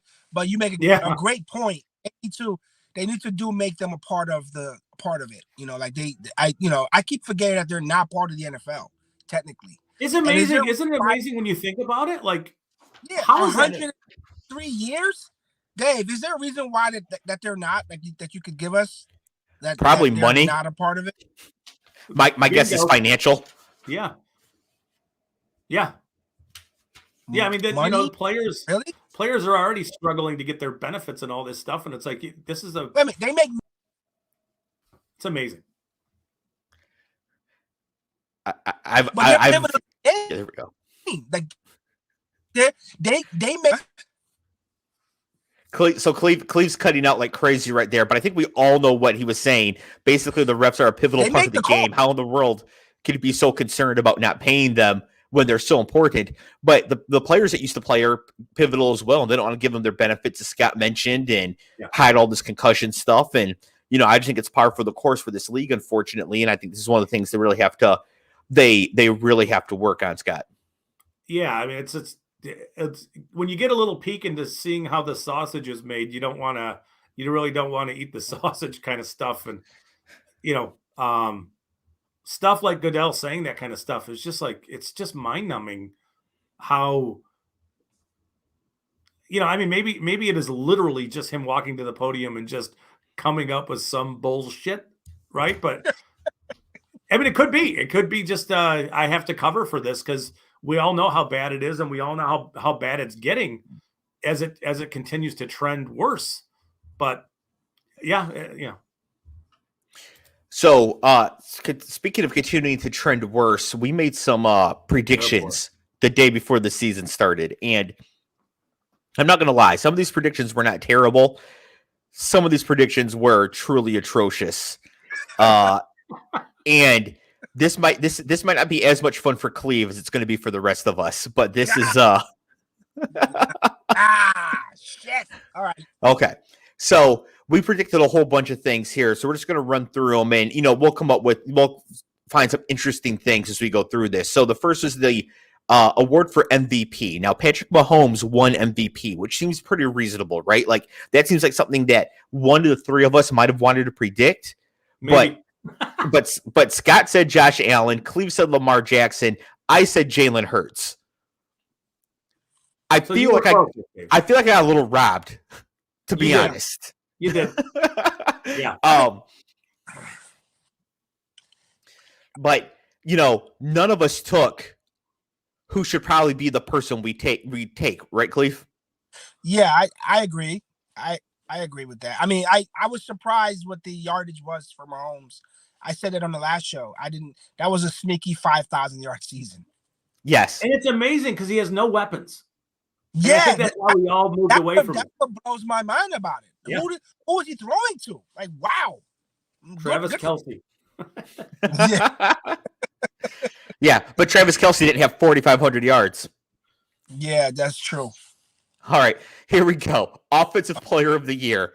The winner of Offensive Player of the Year was Justin Jefferson. Scott said Jonathan Taylor got hurt. Not much you could do there. I said Justin Jefferson. So this one I got right, which makes Cleve look particularly bad because Cleve said Baker Mayfield. Let's move on.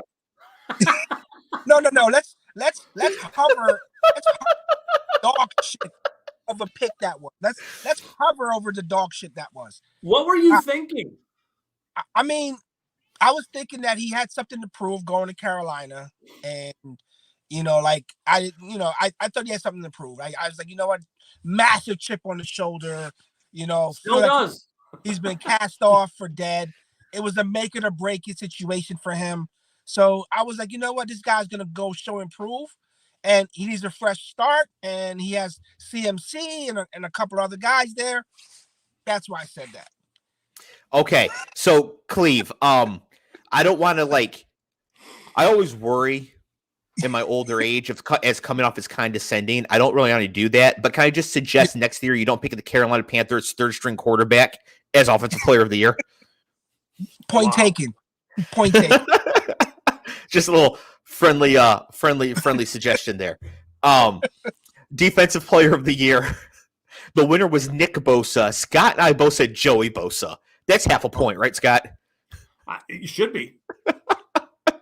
Just get the wrong Bosa. Now, Cleve, do you remember who you took for Defensive Player of the Year? It was not terrible. Was it Sauce? No, but you did take Patrick Surtain the second. Oh, so, okay. Same idea. Yeah. Okay. Yeah, and I Surtain didn't come close to winning that award, but spiritually, I think you're in the right vein. Like, Surtain is one of the top 3 corners in the league right now, Scott. I think so. I mean, he's a young ascending player who's already really good. Yeah, absolutely. He's kind of the model for which you would take top 10 corners. You'd want that. Absolutely. So now we've made fun of Cleve, but now somebody else is coming in for it. Offensive Rookie of the Year. The Offensive Rookie of the Year was Garrett Wilson, wide receiver for the Jets. Congrats to Cleve, Jets fan, on that. Scott said Chris Olave, and personally, I think Olave should have won this award, Scott. I agree with you. Yeah, I just think Olave was the better receiver all around, but it's close between those two. Yeah, I mean, Wilson was awesome this year, and he had literally nobody throwing him the ball. For large chunks. He was amazing. He really was. Yeah. So that is there. Ben saying that Kenny Walker III got robbed. So during this episode, Ben was in the chat screaming that Walker win Rookie of the Year. And I told him there was no chance because he had a hernia, was going to miss 4 games. It was the backup to Rashad Penny, and he finished 3rd in the voting. So all around, this is not my best category. Now, Cleve, on the other hand, I think had a really, really, this would have been a great bet to make. It didn't hit, but Cleve said Kenny Pickett. Yeah. And I think picking the only quarterback predicted to get real playing time, Cleve was pretty sharp. Yeah. So I missed who it was because at a second it just blipped. What was the name? Oh, you said Kenny Pickett, quarterback for the Steelers. Kenny. Yeah. Yep. I need to be drunk. It's a sharp call though.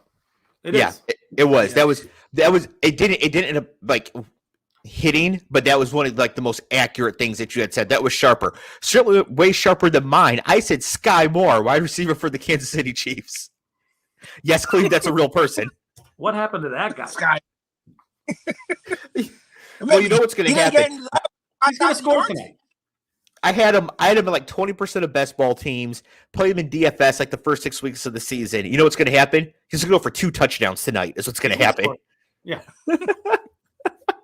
So he'll just be super expensive again next year. But yeah, Sky Moore this year finished, I don't know, off 15 catches for 150 yards and 1 touchdown or something. I'd say he'd be Offensive Rookie of the Year over Chris Olave and Garrett Wilson. Wow. So that was pretty bad by me. Not as bad as the Baker Mayfield thing. I think that's undefeated. No. Right?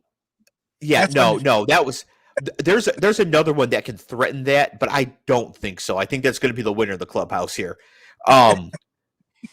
Defensive Rookie of the Year. All three of us said Aiden Hutchinson. The winner was Sauce Gardner. Again, credits to Cleve for the Jet winning, getting both of them. However, shout out to Paul, listener, in the chat most days. He said Sauce during the show. We were all going on about Hutch, and then we were arguing about who was better, Hutch or Will Anderson in 2021. And Paul was just like, I think Sauce Gardner is going to win. And we were like, yeah, that's a pretty good choice. But we kind of blew him off, and then there he goes. He was right. But Ben saying here that Hutch got robbed. I mean, Scott, do you think Hutch should have won Defensive Player of the Year or Rookie of the Year?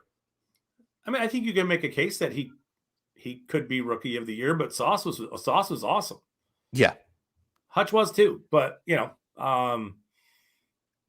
I think it's more can be said about a corner impacting the way your defense plays, and the fact that he kind of erased half the field for the Jets. Mm-hmm. Very impressive. So I mean, Hutchinson was really good, especially the last half of the season. But to me, it's Sauce. Let me ask you guys: Is it more so with this award? Do you guys think this? Is it more so like what Scott just said about like taking away half the field and that or the pressures of a pass rusher or edge rusher? I'm sorry, creating havoc so that there's no. It gives it. So okay, let me rephrase. I'm sorry if I'm mumbling. The pass rushing aspect of the game or the edge rushing aspect, does that create more time for receivers and corners to get synced up where it can cause the Sauce to have a better game because the guys are rushing the hell out of the quarterback and they can't get the ball downfield? Is that better? Can that cause that award to be given to a corner or safety versus edge rusher? Yeah, I think that they go hand in hand. I mean, the idea of Quinnen Williams kind of wrecking shop, and forcing a quarterback to throw the ball a little soon can make your coverage units stand out and play a little better. And the same thing can be said, if you can cover in the back end, maybe the Lions did a reasonable job in coverage the last 10 weeks of the season, and it allowed Hutchinson to get home a little more. I think that they do kind of correlate. I mean, this is the real question here from Ben. Would you guys rather have Sauce or Hutch on your team? For Scott and I, setting aside the U of M allegiance, I think I'd rather have Sauce. I think that having an elite corner is more impactful for your defense. It's great to have pressure and stuff, but yeah, I'm gonna go the other way. I'm gonna go pressure, because if the quarterback's a statue or the quarterback's an east to west guy versus stepping into the pocket, I think that gives the secondary more time to close on these receivers, unless you're the outliers like a Justin Jefferson who can just flat out beat you. It doesn't matter. Once the ball's in the air, he's gonna go get it. So you got those type of receivers that are kind of like the difference makers. But I would take an edge rusher. I mean, we're talking Sauce and Hutch as the subjects here, but if we're talking generically the position, I would say a edge rusher, because again, it kind of, that's how Nick Bosa. So that makes the argument for like a Nick Bosa, because that pressure is unbelievable. That if that quarterback is not a Lamar, they're sitting duck. That's why I just want to point out that we took the other team's player, right? Like the Lions fans want Sauce, the Jets fan wants Hutch, instead of just being happy with what we have, which is that we got. That was great. Yeah, they're both really good. That was great. Yeah, absolutely. All right, Coach of the Year. The winner for Coach of the Year was Brian Daboll, new coach of the New York Giants. Now, I think that somebody got robbed here. I'm a little biased, but that's not the point of this. The point is that, Scott, do you remember who you said will win Coach of the Year? Probably Staley. That's right. You said Brandon Staley. Yeah. Yep. Yeah, I was wrong. Well, there's levels of wrong. Cleve, do you remember who you said would win? The love bug. Coach of the year. Yes, you said Lovie Smith. Like I said, drug test me now. Drug test me now. I'm probably gonna get like 5 games for like league violation of uncontrolled substance. You think you have to piss into a cup for us? When you said during the episode, when you said Lovie Smith, I said no, Clee, for the year 2022. You doubled down. Yeah, I went 10 toes down on the. I went 10 toes. Which Dave did try to. Dave should try to talk me off that ledge. I admit, and I like an idiot, still said Lovie Smith. I don't know what I was thinking. But there's a level of genius to that to what you said though, because I don't think the Texans needed to win a bunch of games for him to get there. Like if they won 6 games, he should really be in consideration for Coach of the Year. He really should be. But the thing is, we actually talked about that too, and we didn't come to an agreement, but we sort of. It's hard to win that award without making the playoffs because say Lovie wins 6 games, well, Dayball still did better, right? Yeah, right. So it's harder to catch in it. Like you have to really, you got to make the playoffs in that situation. Now, I said Nick Sirianni, so I got robbed. Yeah, full stop. Yeah. Yeah. We need a Trump recount on that. Oh God. It's just political football, guys. Well, no, I mean, I don't want a Trump recount because Sirianni should have actually won, right? I don't need Rudy standing in front of some landscape company talking about how Sirianni should have had more votes with this face dye running down the side of his face or whatever. Wow. Comeback player of the year. The winner of comeback player of the year was Geno Smith. Shout out to Geno Smith. That's absolutely fantastic for him. Yeah, it is. Before we go any further, what did he come back from? Sucking. Yeah, being bad. Sucking for years. So I'm being a little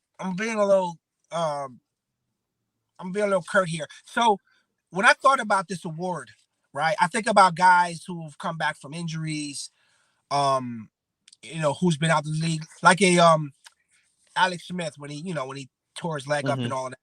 Like that's a comeback player of the year award, right? Like that's what you think of for that award, not a guy who's been in the league for fucking 10 years and just had a great season, made the Pro Bowl, great. But come back from what? I don't understand. When I looked at this award in past, and I'm like, should he have really gotten that? It's just hard to think of somebody else. CMC was a comeback player, right? Yeah, so CMC is who this year, but in the third. Go ahead, Dave. I was gonna say CMC is who Cleve and I predicted for this. Scott said Jameis Winston. But the Jameis Winston thing is the same thing as the Geno Smith thing, right? It's like, oh, you were bad, you got a better opportunity, now here you are, you did better. I think that giving it to Geno Smith makes a lot of sense. I mean, he didn't come back from having one bad season. He came back from being a Geno Smith. Yeah. Right. But to our point of the CMC thing, CMC left a dog shit team, actually almost made it to the Super Bowl. Like he went to San Fran and became an X factor. But I mean, there's an element of him getting hurt 2 years ago, missing a bunch of time, and then coming back and being a stud. Which is, I think, Cleve, what you're saying is Geno Smith didn't get hurt and then show up and come back. If Geno was hurt before Russ got traded and he had to battle to get the job and all of that. I mean, he beat out Drew fucking Lock. Like, come on, come on, man. Yeah. Like, which is amazing because even when I'm not. Even when Seattle made that trade, they thought that Locke was one of the reasons why that was such a good move for them. Like, exactly. They still thought it. What is Ben says, what are the odds that DeMar Hamlin wins comeback player of the year next year? Well, they're either 0% or 100%. If he steps on the field for one play, he's winning that award. Yeah. However, I don't know that he's playing again. So I found it interesting that DeMaurice Smith said he was so rock certain about it too that he guaranteed that Hamlin would play again. And it's like, I don't know, man. I don't know that you can make that guarantee. He's got a long way to go. I mean, you're willfully putting a guy on the field that had a heart condition.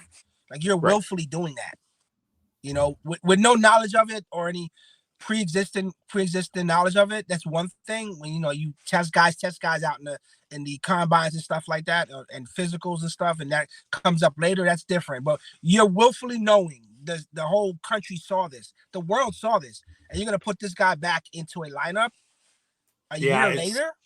I don't know about that. Yeah, so I don't think that he's likely to win it next year. Anyway, shout out to Geno Smith for winning this award. As he so eloquently said, they wrote him off, but he ain't right back though. So good for Geno. All right, so after that, we got into some statistical categories where, man, most passing yards. Now, the player who threw for the most yards in the NFL was Patrick Mahomes. Again, reasonable thing to guess. Did any of us guess him? No. Cleveland Scott said Justin Herbert. Wow. Now, in hindsight, terrible. But you guys really didn't know that he was going to be allowed to throw the ball more than 3 yards downfield all season. So, you know what? Honestly, I should have known because Joe Lombardi was their coordinator. It should not. I'm a moron for making that choice. Seriously, well, not as big of a moron as me because I said Derek Carr. Woo, man. Yeah. Oh. Yeah.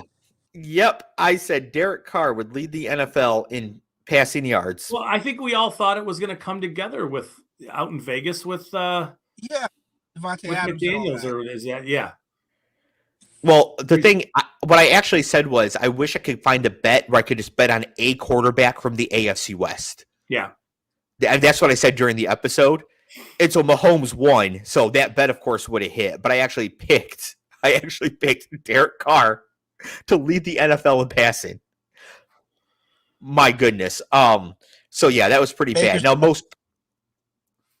you would need it to be Baker. You need a Baker to sweep every category. It's undefeated. It's going to be undefeated. Oh yeah, Lovie Smith didn't beat it. Yeah, Baker's the worst pick on here by far. I'm pretty sure. He's the leader in the clubhouse. It is with like a 19-stroke lead. Yeah. Uncatchable. And there's a thunderstorm now, and all the caddies quit, and the course is flooding. All right. So most passing touchdowns. The winner was Mahomes.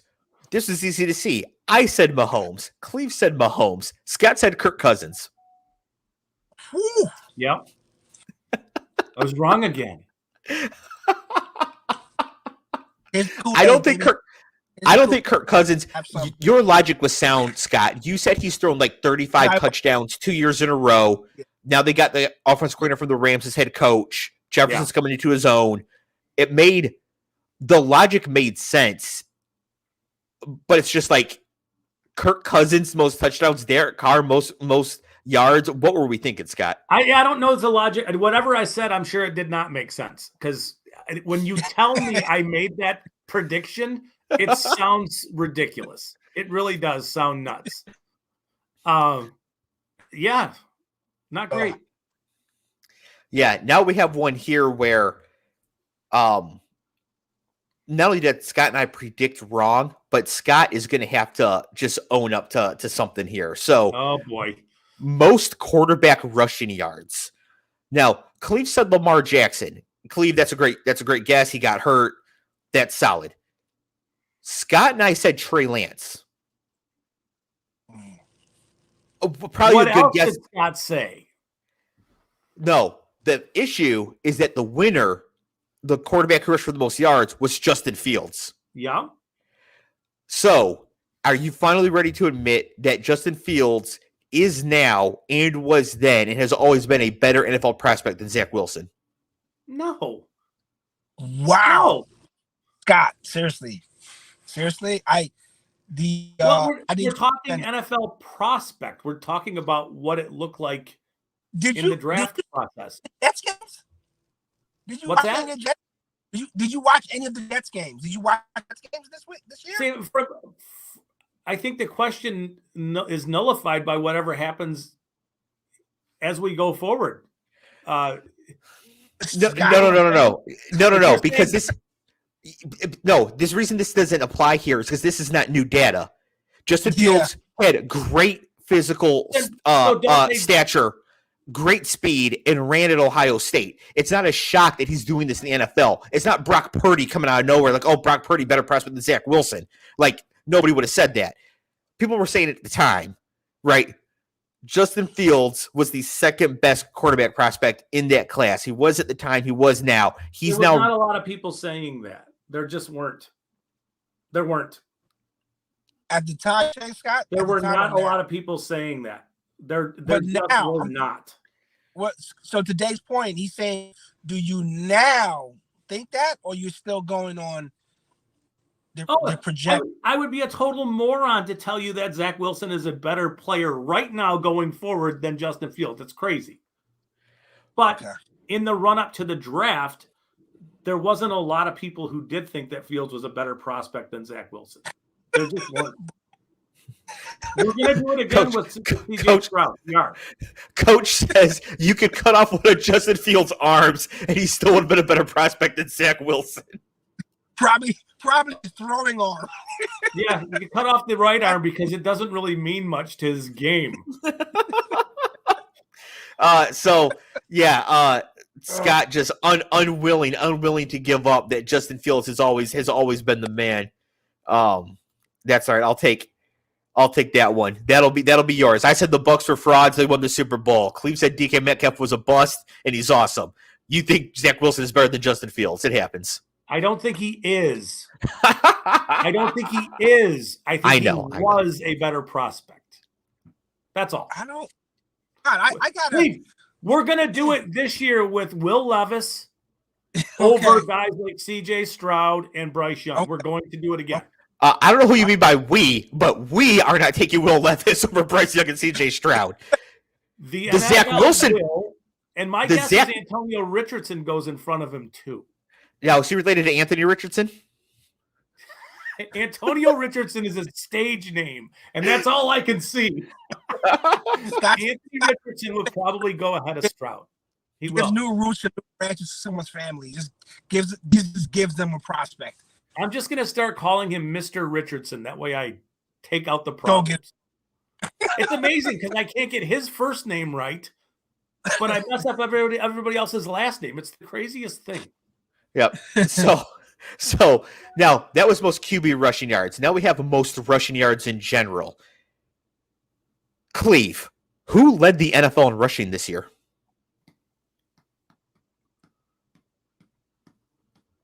Is he not answering, or did we lose him? Scott, who led the NFL in rushing this year? Was it Austin Eckler? It was not.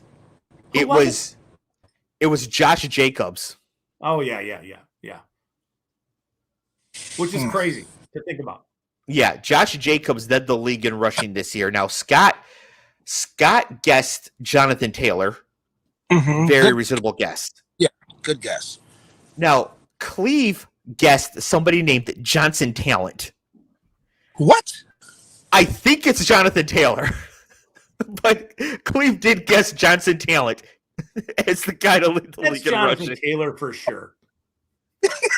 Johnson Talent. Wow. He said Johnson Talent. Is that your stage name? Hey, I said Max Salad. Yeah, Max Salad and Johnson Talent. But yes, I'm pretty sure you meant Jonathan Taylor. And then I guess Ramondre Stevenson at 60-1, which came a lot closer than 60-1. So yeah. That's actually a smooth call, Dave, because just thinking about how much they were going to run the ball. Yeah. You know? Yeah, absolutely. Most rushing touchdowns. This is interesting. We all guessed 3 different names, and we were all wrong. So Scott guessed Jonathan Taylor. Cleve guessed Christian. I was in the tank for him. Yeah, you were. Cleve guessed Christian McCaffrey. I guess Nick Chubb. All reasonable guesses. Cleve, what player led the NFL in rushing touchdowns? Rushing touchdowns? I know who Yep. it is. Yeah. I think we could give Cleve 50 guesses and he probably wouldn't get it. Yeah. Cleve, it was Jamal Williams of the Detroit Lions. I mean, he had a great season, but I didn't choose the touchdowns to match. He had that. 17, didn't he? Yes, he did. He had 17. Derrick Henry was second with 13. That's nuts, man. Wow. Yeah, that was a huge. I mean, of all the names on this, like people who won the list, Jamal Williams is the one that stands out as like being particularly out there. Most running back receiving yards. The winner was Christian McCaffrey. Cleve and I said McCaffrey. Scott said Austin Eckler. This is like the first one where everything was reasonable. Yeah. The winner was reasonable. The guesses were reasonable. This is like the first one where things went correct. We guessed a ton of shit. We had to come up with one. Yes. Now this is interesting. For most receptions, most receiving yards, and most receiving TDs, the Triple Crown, I guess Justin Jefferson. Scott guessed Devontae Adams. Cleve broke it up. Cleve said Cooper Kupp most receptions, Jamar Chase receiving yards and touchdowns. Jefferson got the first two. Adams got the last one. So, Scott, you and I kind of split this. I mean, a third of I got a third. You got 2/3. Yeah. And honestly, Jamar Chase got hurt, or he might have had something to say about this. So I thought that one was pretty reasonable. However, Scott, this is where it ends for us. Which team will earn the number 1 overall pick? Not which team will pick first, because they could trade it or have already traded it. But which team will earn the number 1 pick? I know where we went, and this is terrible. So Cleve said the Cleveland Browns. He was closer than you and I were. Yes. Scott and I said the Seattle Seahawks. Honestly, I thought the Seahawks were going to be like a 1-win team. Me too. We said the was Seattle Seahawks. Was that after or before the 40 burger? That was That was before. It would have been before, because it would have been right before. Yeah. So it would have been just right before. I actually said on tape, I thought about editing it out, to be honest. I actually said it was a mortal lock that the Seahawks were going to pick first. Wow. You were 10 toes down like I was. Yeah, mortal lock. I was convinced. They won, 9 games? Yeah. We were off by half a season. Yeah, not too bad. So that's who the number 1 pick. Now, interesting. Only 2 more left. Super Bowl matchup. Of course, the Super Bowl matchup is the Chiefs and the Eagles, and we're going to end with our predictions of who's going to win here shortly. Super Bowl matchup. Scott, you said the 49ers versus the Bills. Pretty sharp. 49ers make the Final Four. Bills are great, make the Elite 8. Cleve said the Bengals versus the Bucks, which feels worse because the Bucks weren't good, but I still think was pretty sharp, all things considered, Cleve. Yeah. I mean, I was trying not to bet against Tom Brady. Yeah, that's exactly what you said. You said you didn't want to bet against Tom Brady. He had one more in him, and you had the Bengals going back again, and they made the AFC title game. I mean, that's really good. Now, I said the Ravens versus the Eagles.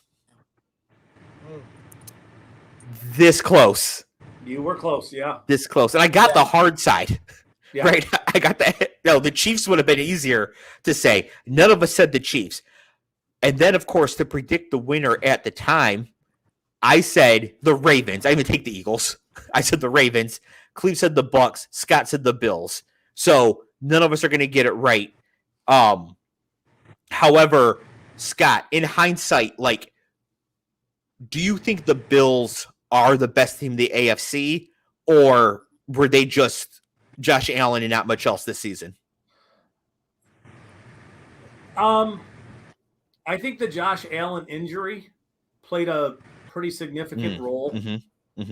And I think what ends up happening is that their inability to run the ball and have a secondary weapon a reliable second option outside of Diggs was really problematic for them. I mean, I just think their problems were generally on offense. I know that on defense they didn't play great the back grouping of games, but the whole on offense is a problem that they need to fix. They really do. Yeah, no, I agree. Cleve, Yep. you took the Bucks to win the Super Bowl here. It didn't work out. Did you anticipate the offense, even with Brady and Evans and Godwin, being as bad as it was? Or did you sort of expect that, but think the division was bad, they'd make it anyways? Yeah, I think the latter of the two. I think the division being bad lended to that. And then I didn't think I thought Brady would overcome Todd Bowles' awful coaching. Mm-hmm. And will these guys kind of into winning. So that's where I kind of headed with that. All right. So in a couple minutes here, we're going to welcome Iceman back as he's going to set up for reading the defense here at the top of the hour. But before we do that, it's time for our official predictions, you guys. We need score and winner and score of the game. Scott, you're first. First, huh?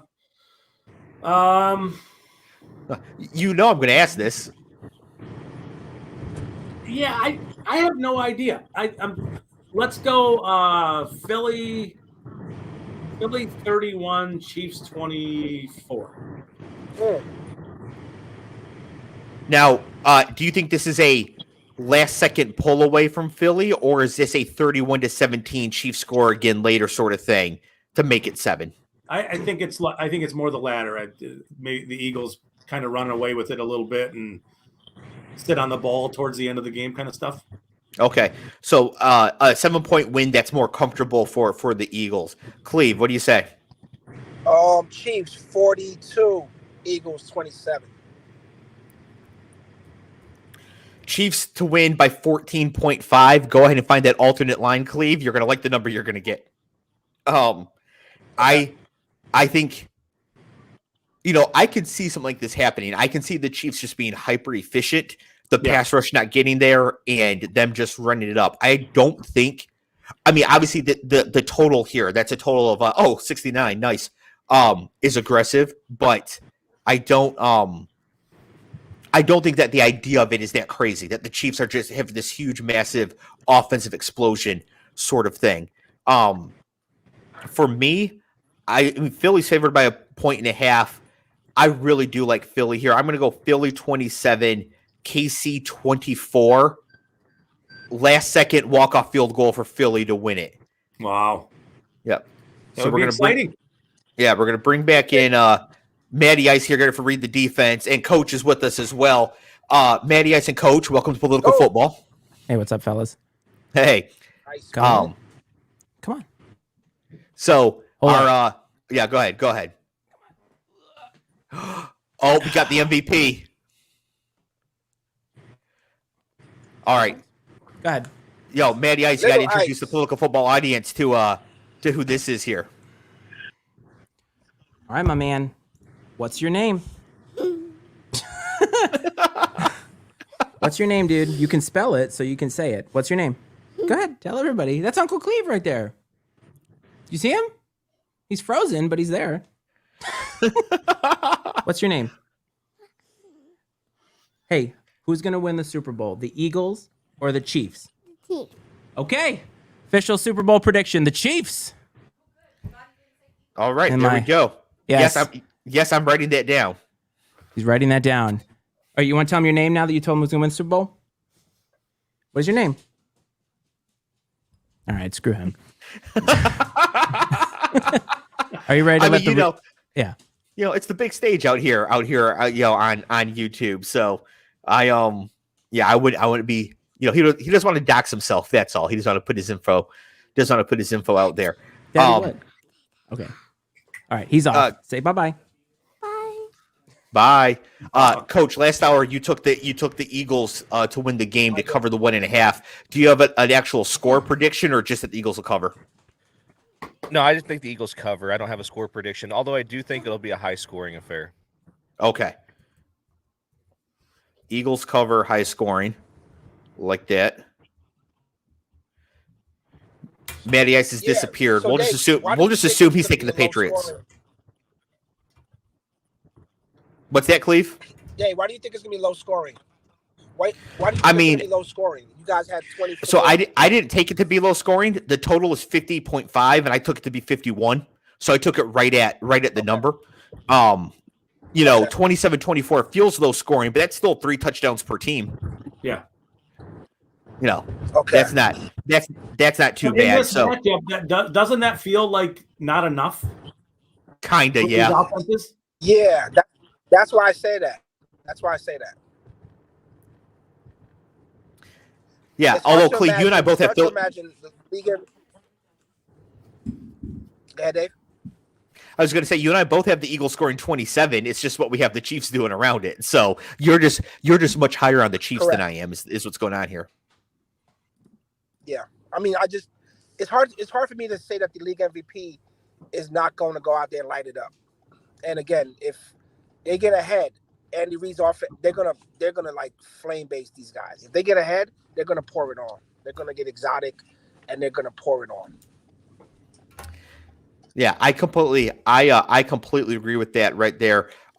Scott, do you have off the cuff prediction for Super Bowl MVP? No, it could be like you have the Goddard thing going on. I don't know that it'll be somebody that we absolutely think it'd be easy to pick Mahomes or easy to pick Hurts. It would be easy to pick Kelsey or AJ Brown. I could see Devontae Smith being MVP. I could. I think Devontae Smith is a really good call. Now, Matty Ice, this is going to shock you. I have a $5 bet at 150-1 Super Bowl MVP Kadarius Toney. Shouldn't it be Nick Fangio? Because wasn't he like a 2-week contract for the Eagles? A fucking mercenary. Yes, Vic Fangio has come in to hang out for a little bit. Is he getting a ring? Hey, Dave. If they win? Yeah, right. Yeah. Probably get whatever he wants. What a Merc move. I got this ring. I did 2 weeks worth of work. That's like the job we all want. Yeah. I love it. What's up, Cleve? No, you think if that hits, are you going to donate your wins to like his charity, Tony? No, if that hits, I'm going to donate the wins to my wedding. Yeah, that money's already been spent there, buddy. Yeah, I mean a couple things. One, obviously, two, the fiance's in earshot. Obviously, that money's going straight to the wedding. And I can't believe you even brought it up, Dave. My fashionably late co-host has a take. Okay, here we go. What's up? All right, so here's the deal. If the Eagles actually win this game, I think it could come down to Hassan Reddick having a phenomenal day and shutting down Patrick Mahomes. Otherwise, I don't know that it happens. And I think if that happens, you could see that position being an MVP. Because reality-wise, the MVP is either a defensive end or a quarterback. It's almost never been anybody else. So that's my thought. That's yeah, fair. I think it's a really I think Hassan Reddick is a good bet for that specifically as well. I would say him or Josh Sweat, but same principle. Same principle. So thank you everybody who tuned in. This is Political Football here during Big Game Pre-Show Bedlam. This has been really fun. It's a great idea from the President Network here, Matty Ice. We're going to get out of here, turn it over to reading the defense. Follow us. We got our link for our YouTube there as well. We can see our Twitter scrolling there at Political FB Pod as well. Come give us a follow. We do a show once a week talking about all sorts of stuff, the games, politics, how politics intersect with the games, all that. And Matty Ice, take it away. Thank you, sir. And congrats to Lovie Smith on winning Coach of the Year.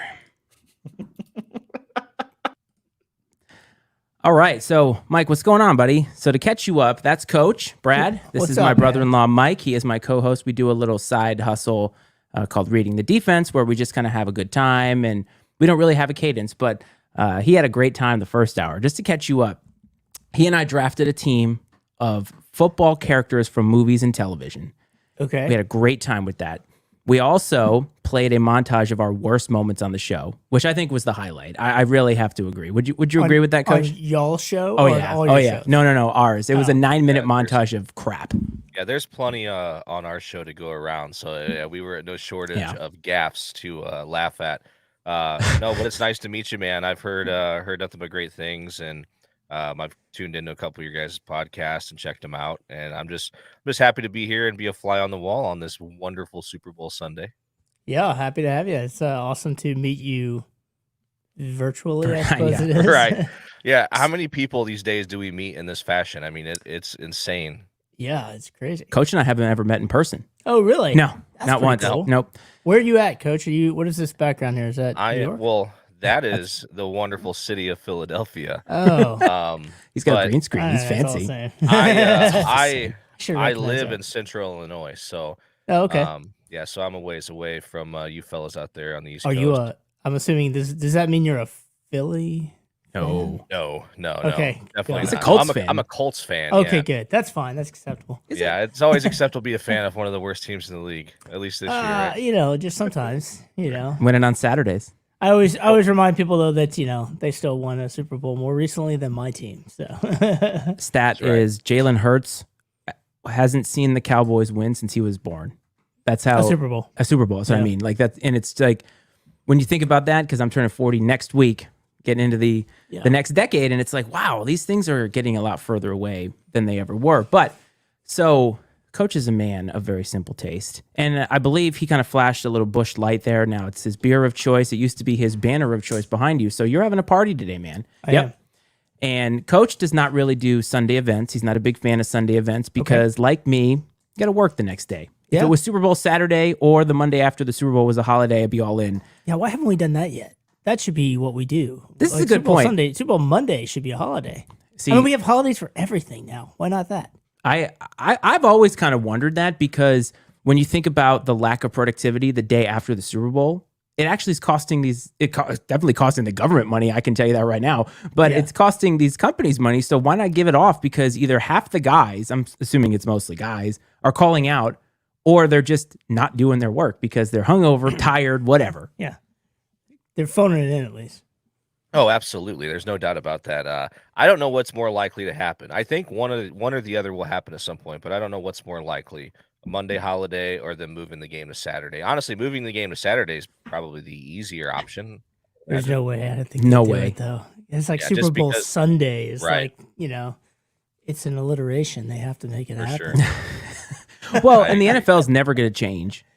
No, Super Bowl Saturday doesn't have the same ring to it. no.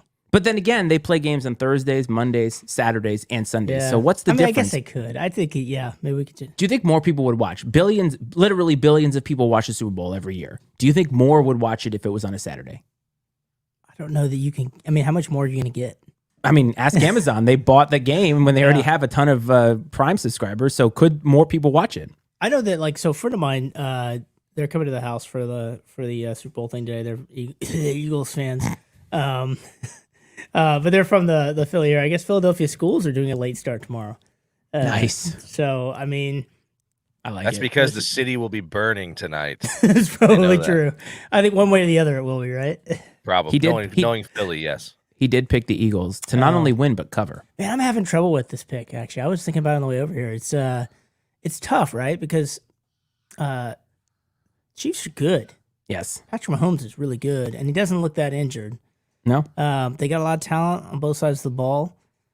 The Eagles have a phenomenal defense, and they've been winning a crap ton of games. Mhm. But, I mean, there's a little part of me that feels like they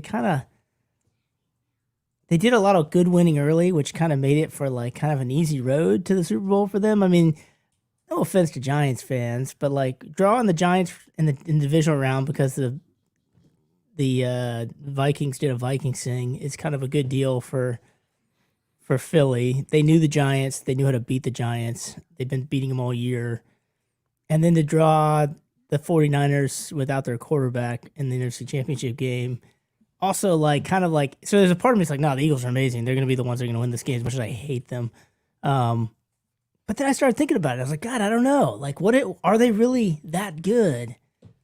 Their defense is pretty good. If they can give Mahomes fits, maybe. My thing about the Eagles this year has been we really haven't seen them tested against what I would consider a quality opponent. And if you think about when they played the Cowboys, Cooper Rush was quarterback, and First then time. the Gardner Minshew was quarterback. Yeah, so but- we don't really have a good gauge, True, right? But Right. the Cowboys offense put up like a 40 No, I burger know, on their I know, defense. but And you're like, like, how's that defense? if go you up look for at 40 burger, if you look at their schedule, they didn't really play a team that was like the Chiefs yet. No. So this is the first time they're playing, in my estimation, a team that is their equal, is what Yeah. I'm saying. Because even when they played other good teams, something wasn't right. I mean, even the 49ers might have been able to beat them, but Yeah. they didn't have a quarterback, literally didn't have a quarterback. Yeah. And James is smashing the keyboard over there in frustration. But my point being is, I think this is the first game where they've maybe played somebody who is their equal. And I think that is different than any other season, because normally a team that is as good as the Eagles has some win or game that you felt like, okay, that's really tested their mettle. signature win, if you will. Yeah, I mean, I don't even count the 1-point win that they had against the Colts, because every team on Sunday is going to play a game like that. So that to me wasn't, oh, they had a big comeback win against a good team. It was, hey, they survived on the road against a subpar opponent. That happens in the NFL all Yeah. the time. But Yeah. I just don't believe it, because they beat the Giants, 3 times? Yeah. And the Giants were a very well improved team, but not world beaters. The Giants, I think, were they overachieved this year on their talent, which is fine and great for them and good for New York. I mean, it's nice Yeah. to see them kind of playing, but I just think that Philadelphia had their number. It was almost like that was their ideal situation, bringing the Giants back into Philly to play on the divisional round. Yeah. I mean, the Giants had a great season. So I think this Super Bowl is just weird, because the Chiefs are very good, and we know this. And I think that we all know that the Eagles are good, but there's a semblance of how good. And I think their ceiling is very high. But then again, the Chiefs lost Tyreek Hill and had theoretically a better season than they've had the last few years, which one of Coach's great takes was that the Dolphins did not have any home run hitters in the skill position areas. And I said, what about Tyreek Hill? And he said, maybe a little washed up. And he had like one of his best seasons ever. Hot take. Hot take. Yeah. His other great hot take that everybody loved was, there's no way Coach Prime goes to Colorado. Oh man. I still don't think that's a terrible take. It's not a terrible take at all. I don't think he was going to leave mid-season. I mean, he didn't. That's why I told Matt that too. I was like, he doesn't seem like the kind of coach that would leave mid-season to go to another job. But Right. No. I just mean, like, we thought Colorado, wow, like, that's such a, I don't even want to disparage Colorado, because no, you can. Oh no, I just mean, like, it's fallen from grace in 20 years. Like, that fan base maybe feels relevant because Colorado, Nebraska was a big thing, but even Coach and I have been very tough on Nebraska this year. And we actually predicted Scott. I forgot to put that in there. We predicted Scott Frost would get fired. We didn't think he'd get fired after the 3rd game, but we did predict that he would get fired. That wasn't too bold of a prediction, though. No. I mean, he was on his last leg in Nebraska. But So my point being is, schools like that, I think Colorado hasn't been good. I mean, it does say Very so long that time. the undisputed football champion of Colorado, state of Colorado, is Yeah, Air Force. the And Air Force Falcons. Actually, and so wait. you're going to talk about a Division I school that should not dominate. It's the Air Force Falcons. perfect segue. Coach, we have a bone to pick with this guy, because we wanted the Air Force Falcons to be in the playoff, and they lost to fucking Wyoming. Oh God, don't even get me started. That's a Calhoun thing. Oh, yeah, he's not happy about the coach, by the way. I love it when the service academies are tough. I mean, and as a Notre Dame fan, they play Navy every year, and yeah. I mean, Navy's gotten the best of them several times, and there have been plenty of years when Notre Dame has a really good team, and Navy gives them everything they want. And part of it's the offense they run. It's hard to emulate that in practice. It's tough to defend. It's that's the benefit of a service academy. You run that offense that is kind of unique, and you don't know these big teams see it most of the year. So you have a little bit of advantage there to, what is a massive disadvantage of size. Yeah, talent, absolutely. if you will. That's why they run those. Sorry, James, as he's talking about this, goes, he doesn't like that take, But the apparently. service academy offenses put them to sleep, I guess. Yeah, but I do which like I the would- Irish. Notre Dame is my Yeah, go-to non-team that I didn't go to school at. So Coach actually got to go to Notre Dame Clemson this year. And Oh, actually, yeah. we went remote. He actually did the thing. This was before we even had our shit together, really. And if we had it together now, he probably would bring the equipment with him and be out there trying to get some people by. But he actually went to the game, said it was one of the best atmospheres you've ever been a part of. Only second, maybe, to Iowa wrestling, believe it or not. Oh. Yeah, he's actually, that's a good segue. Sorry, Mike. But Coach, I want you to tell everybody who's watching about this tournament that you set up, because you told me about it offline. I did not know this about you, but he's apparently set up a junior high wrestling tournament that is possibly one of the biggest in the state of Illinois. Oh wow! Yeah, no, it's cool. wrestling in the Midwest here, especially, is a pretty big thing. And I guess on the hierarchy of wrestling, when you look at maybe high school, like you look at high school football, like everybody talks about Texas and places like that. Well, when you talk about wrestling, it's a lot of these states here in the Midwest: Illinois, Indiana, Iowa, Michigan, Minnesota, Wisconsin, Pennsylvania, and Ohio. I know we're getting a little bit closer to the East Coast there, but they're very popular. And so there's high school programs, obviously, and then I spent 16 years coaching a junior high program. And most tournaments in wrestling are individual tournaments. So you enter a weight class as your individual and you get put in a bracket. And there's a team score that comes along with it, but it's more of an individual effort. Well, at the high school level here, in addition to the individual state tournament, they have a dual team state tournament where you wrestle a dual meet against other teams. And so it's like the best overall team gets crowned the team state champion. And there's nothing like that for the junior high level. So me and Ryan, who I co-host Pub Time with while we were coaching, were like, we should put together something. And it won't be like an officially sanctioned thing by the state association, but let's put together a dual team tournament and bring in the best teams in the state that we can and just have a great day of wrestling. And it started with 8 teams like 12 years ago, and now it's up to 12 teams, and they come from literally all over the state. I mean, as far from the Chicago suburbs down as far as Cahokia, which is just across the river from St. Louis, scattered all around. I mean, the amount of miles traveled for people to come to this is huge. And I think, I don't know, there's 19 junior high weight classes.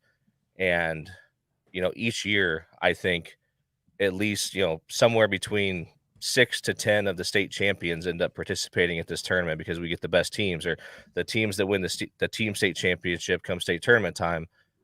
We've usually got 7 or 8 of the top 10 teams in the state that come. And so, it's proven to be a really big deal. It's pretty cool. So it's kind of been my baby a little bit. And I'm kind of working on trying to pass some of it off to people just because I've got a couple youngsters that I want to spend time with now that I'm not coaching anymore. Yeah. But, it's a cool thing. Wrestling's kind of been a big part of my life for pretty much forever. And, and that's kind of why I gravitate towards Iowa wrestling, and I've kind of come up with that a little bit too. So overall, it's just a cool thing. It's a lot of fun, and it's just cool to kind of be a part of creating an opportunity for these kids, the best kids in the state, to come together and wrestle in the same place against each other. It's pretty neat. No, that's awesome. I will admit, man, when you told me about this yesterday, my initial thought, I went to the All Valley Karate Tournament from Karate Kid. And I was like, please tell me that you are playing that song as these things are happening. There's montages happening, but I actually don't know anything about wrestling. And so when he told me about this, I was like, I had no idea. And I feel I wanted you to at least be able to speak to it because that's pretty awesome. Now, your daughters are taking Taekwondo. One of them. I know. Well, yeah. But I like that kind of stuff. I mean, the self-defense sort of thing is really just something I'm into. So the amount of work that it takes to get that tournament together, though, I mean, kudos to you, man. Yeah, there's a lot of organization that comes with it. I mean, we have to borrow mats and scoreboards from other schools and coordinate logistics to get all that stuff moved around and line up help and scorers and all kinds of stuff. But luckily, I got a pretty good network of people that I've grown over the years that are supporters of the program and supporters of this tournament specifically, which makes it easy. But like you said, though, the combat sports in general, they're valuable beyond, I think, the self-defense, even just the discipline they teach and the confidence that you derive from learning those skills is huge. I like it. That's a big part of why what my daughter does is, it builds confidence. It builds, in herself and her abilities. And my son is doing as well. And it's about discipline for him because. I got to get my little guy in it before long. He's wild. Yeah. I know. And then mine's over here, Bob Rossing it, painting off the feed as we're doing this whole thing. But so let's move on to Super Bowl foods, party foods. Because as I mentioned about Coach, he's a Busch Light guy, likes to sit down and have a couple of cold ones. And the Super Bowl, I would actually argue, and maybe this is a terrible take, is probably the most popular day that's not one of the major holidays to get together. I mean, I think 4th of July is when a lot of people get together. And that's a major holiday, obviously. But my point being is it's not like Christmas or Thanksgiving or some holiday in which you are almost required to get together with people. And the Super Bowl is that. And I always love the Super Bowl every year. But now the Super Bowl was the last time before the pandemic hit. I was at your house, and that was the Chiefs and the 49ers. And that was like the last time, or maybe right after that was the XFL, but it was like one of the last times I was at like a large gathering. And now we're getting back to that again. So Mike, for you, you're putting on this party. And what is a food that 100% has to be at a Super Bowl party for you? Well, it's interesting because the thing I was actually thinking of, we're not having today. Which is? Wings. Oh, really? I love wings, but I didn't do wings. And part of the reason I didn't do wings is because, there's two options for wings. You can make your own wings, which is, I don't have a fryer. I don't have an air fryer, so I have an oven. And sometimes wings in the oven are hard for me. I have tried, and I know you can grill them. I haven't quite perfected it, and so I don't want to serve people crappy wings. So the other option is you go buy wings, but everywhere is insane for getting wings on Super Bowl Sunday. So I went a different direction today. But I think wings are my personal favorite football food. I don't know. Coach? So I have a hot take a little bit on wings. Now, I love wings, and I agree with you 1,000% that wings are a staple of any Super Bowl party, and they should be there. Now, when it comes to cooking wings, I think the return on investment of cooking your own wings is shit because it's a very high maintenance process, and it takes time because you can only cook so many of them at once because we don't have industrial fryers and stuff in our own homes like they have in restaurants. The whole time it takes to cook wings and sauce them and everything else, and then it's great eating them, but you've just totally diminished the experience by having to go through the hours of prep work and cooking time to make that happen. So that's my hot take on wings. Yeah. Not wrong, actually. There are so many foods that a lot of these people on YouTube make. I just never would. I will never make cheese, ever, because it's so much work. And there's so many good cheeses that you can go out and buy. Why would I go through the... Oh, man, these are like a cheese, not a cheese dip, but just cheese. No, I'm talking about when they take... they make their own cheese. Yes. When you make cheese... No, People we're do not that. doing that. There are some foods in which it's better to just buy it. Pizza is one where it's good both. You can have a good takeout place and you can make it at home. It's not that much of a work, or it's not that much work in order to put it together. But wings, forget it. Yeah. Absolutely forget it. There's no way. Now, pizza usually is like a staple, but I love me some nachos. I do like nachos. Love me some nachos. So we have guacamole. My daughter loves to make guacamole, so that's actually a good one because there's different types of nachos. Either you're the person who likes loaded nachos with everything on it, or you kind of like something a little bit more simple with some dips on the side. I don't necessarily like it when they pile meat on top of it and everything because everything gets soggy. I need the crispy chip. Yeah. So I think nachos are kind of underrated. And I always remind myself of this because I don't get nachos very often. But if I go to a sporting event, I'm like, you know what? I'll grab some nachos. And every time I do, I'm like, why don't I do this more often? I mean, because nachos, I think, are really, really good. And they're so simple. They're simple to make. It's cheap and cost effective, and it's perfect. It's the perfect snack or finger food, whatever you're gonna call it. But I kind of sleep on nachos a lot, man, and it bums me out.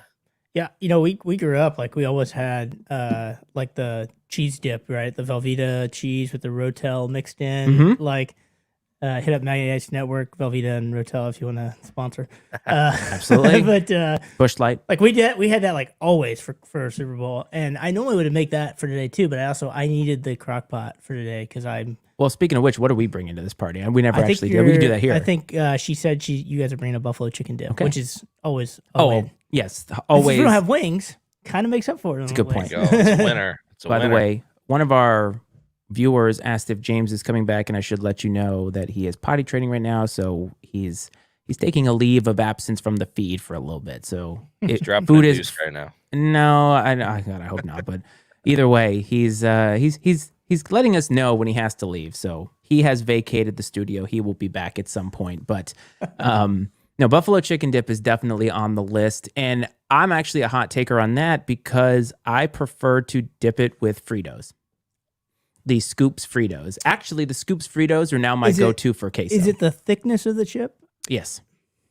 See, I'm very much about the base of the chip. I gotta have some. I hate it. I literally hate it when you dip a chip in salsa and it breaks. And I'm like, this is not a chip worthy of my time, and I'm just not going to handle this. So I need Fritos. And actually, my man Ryan Leskis, we talked about it. We did a draft of salty snacks or snack foods or whatever. And we both said the same thing, that it just has a body. You end up going to it for a lot of different types of things.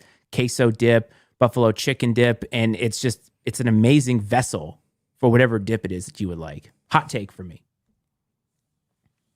The scoops are good. The scoops are good. Now, 100%.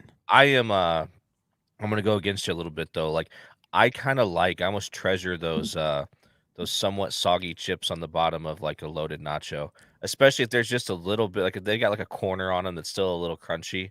So you kind of get that mix of textures, and it's just like literally soaked in cheese and all the goodness that is worked its way to the bottom of the plate. Now I'll get a fork or whatever, and scoop it up, but I tell you what, I think it's delicious. Yeah, but that doesn't fit in with your grit, man. He loves the AFC North, by the way. Big fan of the grit of the AFC North. And you're not gonna eat with your hands, you're gonna eat with a fork.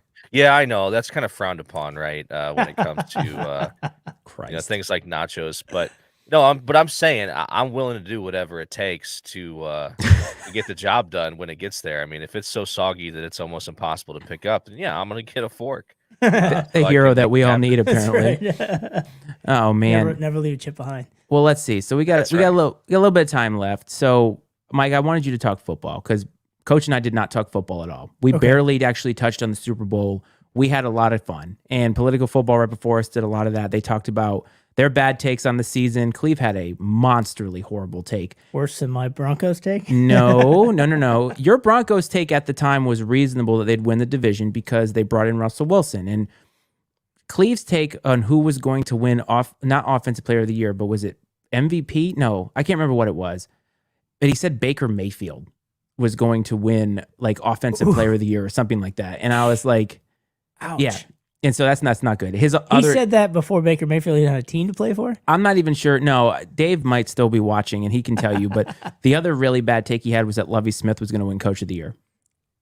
Ooh. And I'm not really sure where that comes from. Like there's some just horribly, I don't know what he was doing. But so if in terms of who did win Coach of the Year? Brian Daboll, Giants. I didn't watch the Daboll, Giants. Okay. Yeah, that's probably a good call. You turn the team around. But when it comes to storylines for this year, I mean, the year is over now. The Super Bowl is in a few hours, and I think that the narratives were dominated in the preseason by Deshaun Watson, and we don't need to go over that again. I mean, it is what it is now. He's in the league again. Blah blah blah. And then I think during the season, at the beginning of the season, it shifted to Tua. Yeah. Tua's concussions, and that's still kind of technically out there. Yeah. And Coach was of the mind that if he was his friend or a family member, he would leave it up to Tua to make that decision. And the other day, Tua said that, his family and friends did say, hey, we're concerned that you're still playing football. And he said, ultimately, it's my decision. And how do you feel about that? Yeah, I mean, it is his call. I think it's good for his friends to talk to him about it.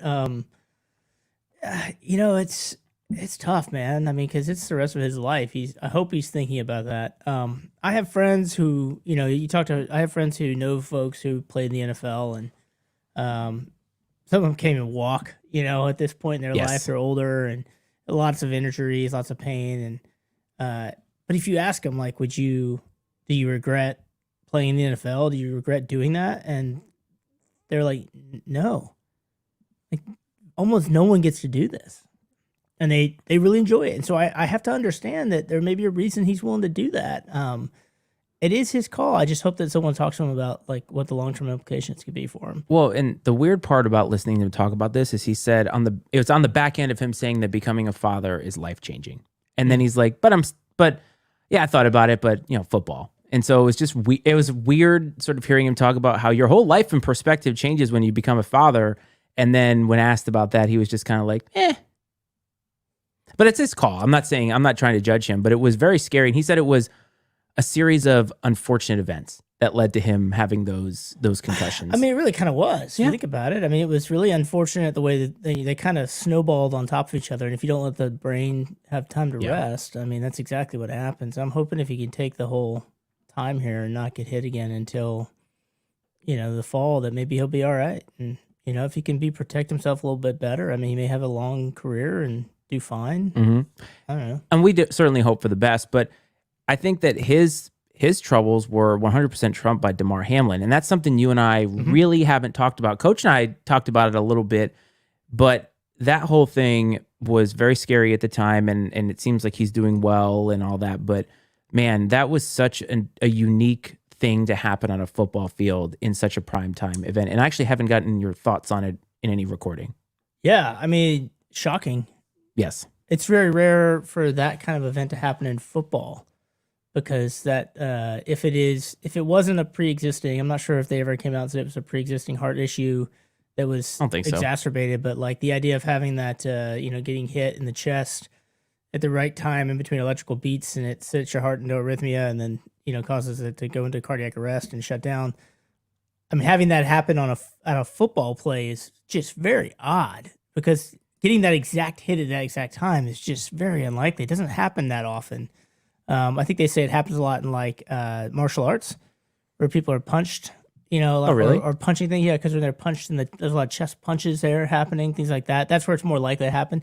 It generally happens when people are younger, I think, because it tends to exist in coexistence with known heart stuff. Okay. But yeah, I mean, it's one of those things where like it's awful to see that happen. It's great that he recovered from it as fast as he did recover. That was really lucky. In fact, honestly, like that's the biggest part about it for me, was just showing that like having people trained and understanding what to do at the right time. The guy who gave him CPR saved his life, and not just saved his life. I mean, he's a functioning human being, like he was before the accident, because of that CPR. They kept the blood going to his brain to keep him from becoming a vegetable. I mean, it's incredible. Coach, did you see that guy got a 5th place vote, or won 5th place vote in the MVP voting? Oh, that's cool. I did not see that. That's pretty neat. It was ESPN Susie Kolber who actually made that vote. And I thought that's a great way. And Coach, you and I talked with Cleve the other day about tipping and all that, but like that's one of the ways, like you do that, a 5th place vote, it hurts nobody. No. And it highlights a really cool aspect of this. But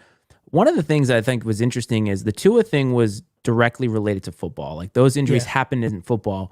And Coach was very adamant about, he disagreed with a lot of people who said that this is an indictment on football, the DeMar Hamlin thing. And I 100% agree with Coach. I mean, it's not. It happened. It's a freak thing. If we constantly shut everything down for the freak occurrence, it's an emotional reaction. It's awful for him. I'm glad he's doing better now. It's a lot easier to talk about it now because he is doing better. But if we every freak occurrence that happens in this world, if we just emotionally make a decision about everything in life because of it, we would never get anywhere. Everything would be we'd fail. I mean, everything would collapse. Yeah, there was nothing extraordinarily violent about that collision. I mean, it was just a routine play. It was a legal, safe play. Yeah. It was just a total coincidence of the right hit to the right location at the exact right time that you couldn't replicate if you tried, right? And create that scenario. And so, I mean, there's kids on playgrounds across America every day getting tackled like that. I'm sure, either playing pickup football or whatever. And or just horsing around. Yeah, exactly. Yeah. In the backyard, goofing around, or I mean, shoot, as my son gets older, it's going to be happening in my living room between him and his sister, I'm sure. So, Mike doesn't know anything about that. I think that, yeah, right. I mean, I think that there's just a group of people out there in our society that are in a hurry to I point the finger at football about a lot of things. And now football hasn't done itself any favors with the way they've kind of been late to the party on addressing the head and neck injuries and things like that. But it does seem like there is a certain segment of the population that they almost want to take down football any way they can somehow. And that might be a little bit of an extreme take, but I think it's true to some degree. Yeah, I mean, it does feel that way. I think sometimes it's just, I could see that. There are people that just want football to go away.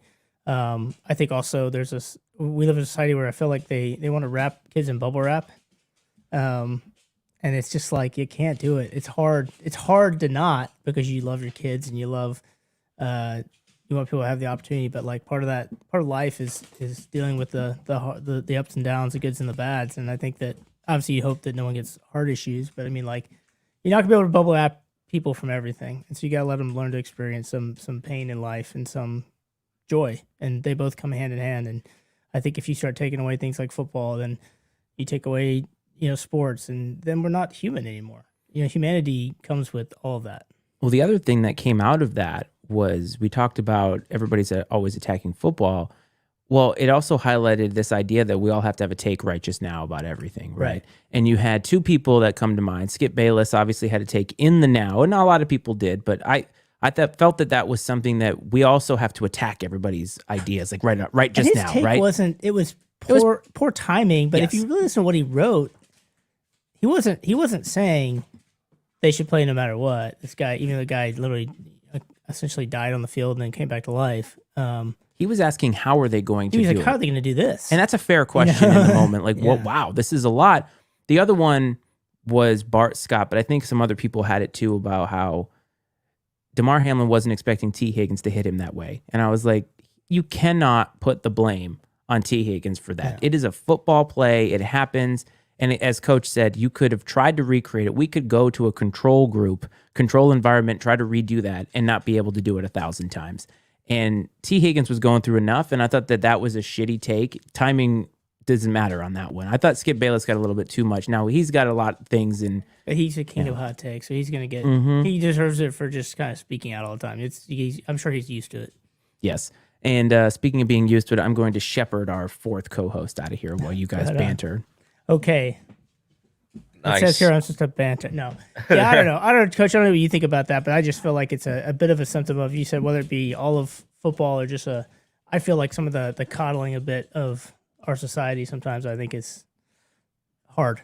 No, I agree. I agree 100%. And it's funny how the dynamic, being a parent of 2 young kids now, that you see, it's like, I can see how people get to that point where they feel like they got to protect their kids all the time, but to some degree. But I think you have to be aware enough to know that that's not in their best interest, right? And you have to let them fail. I think we do too much as a society to protect kids from failure, and life's full of failure in many different ways. And if you don't know how to handle it, that's when you see, honestly, and not to get too serious, but if you want to go down the road of people taking their own lives or people going in and shooting schools and things like that. I mean, a lot of it comes from kids who have not been mentally equipped on how to handle adversity or failure, and they don't know what else to do. They see no other alternative or no other way out than those situations because they were never taught the skills or put in a situation to learn the skills to handle those sorts of things.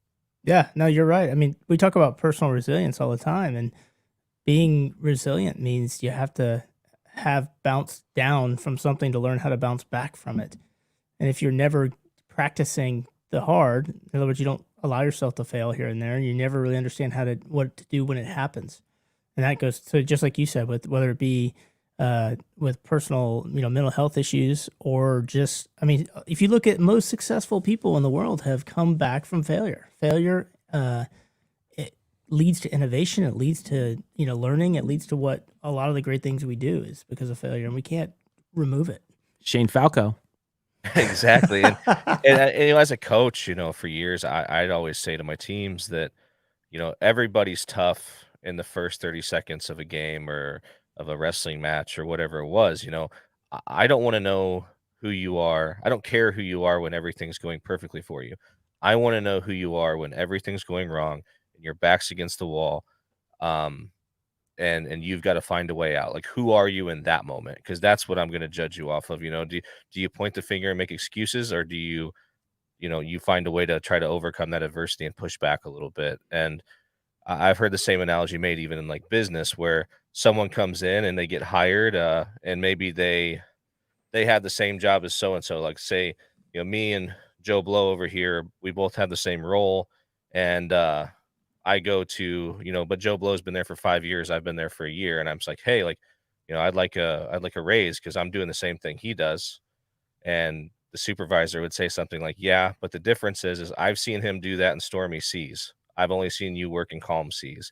You know what I mean? Like, and I think that's really true, man. Like, you don't know who someone is until you've seen them in stormy seas.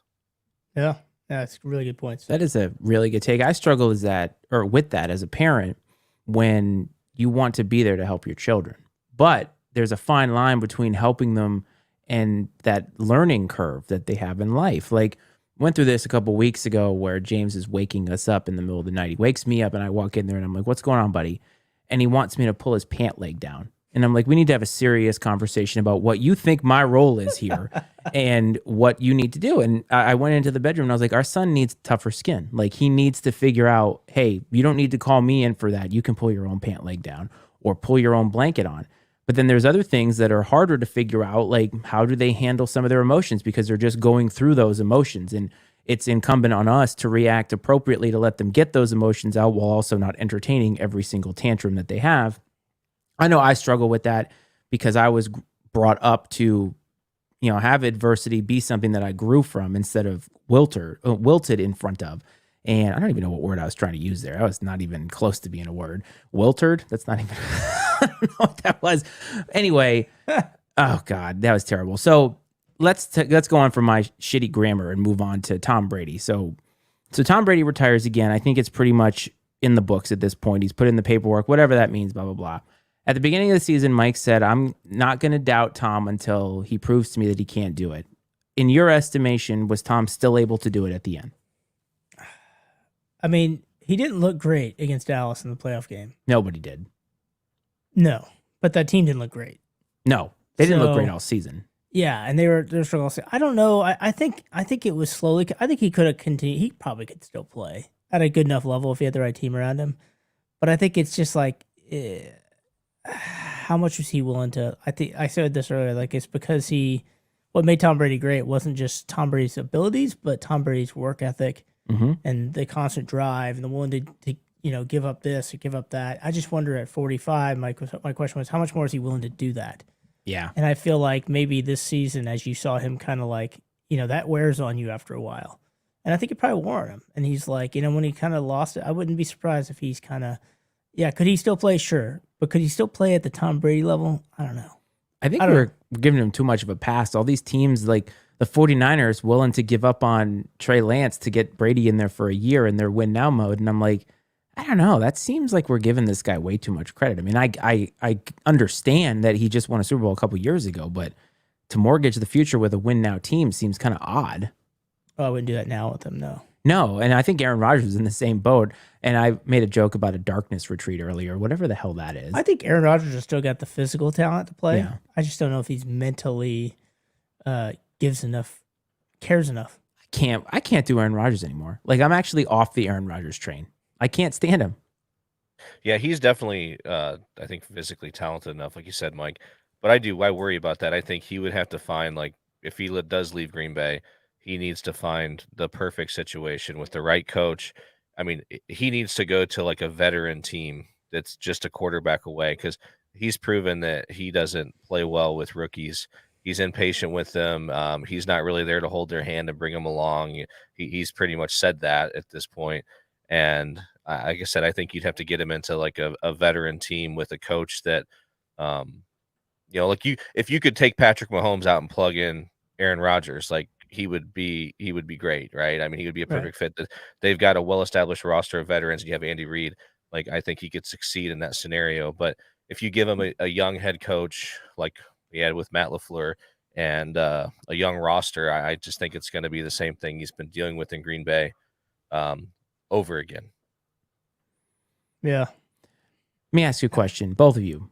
We're in this position now where Rodgers is on his way out, Brady is out, and the future of the NFL seems to be in the Super Bowl. We got guys like Jalen Hurts, guys like Patrick Mahomes. They seem to be a hybrid of like Michael Vick and what guys like Dan Marino were, where they have a lot of arm talent. They make good decisions, but they also can make plays with their feet, not just running, but like extending plays and so forth. Like, how are we seeing a change in what is fundamentally going to define the quarterback now, or is it still a phase to you? I don't think Patrick Mahomes is all that different from things in the past. You don't think so? No, I mean, I'd say he runs less than Steve Young did. And Randall Cunningham did, or there's always been some. He runs a little bit, but Patrick Mahomes is just a talented quarterback. So maybe take him out. He can move in the pocket. He senses pressure and he gets the ball accurately downfield from the move. He is by far. Him and Jalen Hurts are not the same quarterback in any way. No, and I wouldn't say that if the future of quarterbacks is Patrick Mahomes, it's going to be phenomenal. But you find me another quarterback that plays like Patrick Mahomes, I don't see that many of them right now. Jalen Hurts, I'm not convinced. I mean, maybe it'll be great. I just worry about running quarterbacks. And Jalen Hurts, by all means, is a running quarterback more than he's a throwing quarterback. The Eagles have done exactly what you need to do with Jalen Hurts. You've got a good quarterback who can move the ball. You put together a really good running game. You give him a big-ass receiver who he can throw the ball down the field to. And it just makes it very, I won't say easy, because it's never easy, but it makes it better for him. But I worry that if your intention is that like these guys are going to be running the ball all the time, I just don't know that works in the NFL. Everyone's too big and too fast. I'm afraid they're going to get hurt. Unless the idea is that the quarterback position doesn't last for 10 years anymore. It's like a running back. You basically use a quarterback for 3-4 years before they hit another big contract. You get them banged up, and they probably win you a Super Bowl because they're so hard to stop, but then they start getting slowed down and injured, and then you just move on from them. That's an option. I don't know if the NFL wants to do that or not. I could see that. I think that's an interesting take. Yeah, I've kind of wondered that too. And like, if you look at the 49ers and what they did go into their third string quarterback and still having the success that they had, does that kind of spell disaster in the future for the idea of these high dollar franchise quarterbacks? Like, if you get a great offensive coach with a system in there that can basically plug in almost any guy and still win football games, like, is that going to prove some way that the high dollar franchise guy isn't necessarily a requirement to have a high level of success in the NFL? I'd be curious to see how it plays out, especially if we do get, which I think we will because of the way the college game's played. We're going to get more and more run first style quarterbacks. I think it's almost like the true pocket passer is kind of a thing of the past a little bit anymore. And I mean, yeah, we have them, they come along, but more and more often it seems, we're getting the CJ Strouds of the world, coming in next year and things like that. And but I did like what you said. And Stroud's kind of a pocket passer though. Yeah, right? a little bit. Yeah. I mean, sure. No, you're right. And that's one thing too. I think that people and myself included, because I hadn't really considered it until you mentioned it. We think just because a quarterback is capable of running and has success running with his legs, that means he's a running quarterback. And that's not true. Like, because you don't see the Chiefs calling like quarterback run plays for Patrick Mahomes like you see the Ravens calling for Lamar Jackson. Or the he's Eagles going to run it. For Jalen Hurts. Yeah, exactly. I mean, they're going to call plays that are designed for quarterback run, where Mahomes is he's moving the pocket and he uses his legs when he has to. He's just much better at it, much more effective at it than other traditional quarterbacks. Which is weird too, because if you watch him, he's not fast necessarily. Like, he's not like a Lamar Jackson, or he doesn't have like the running look of like a Jalen Hurts. Mm-hmm. He knows how to run. He's a big guy. I mean, he's tall. Yeah. And so I'm sure that helps. He's got enough speed just with size, but he's just very, very smart about where he runs. Yep. He scrambles well. He knows how to get to where he knows, and he knows how not to get hit. It's kind of like what Russell Wilson used to do. Russell Wilson used to be really good about scrambling and moving and not getting hit. Russell Wilson used to lead the league in 30-yard passes for a 3-yard gain because of all the scrambling that he used to do with his offensive line. But you said earlier, though, that the Eagles are scheming perfectly for what they had to do for Jalen Hurts, right? Right.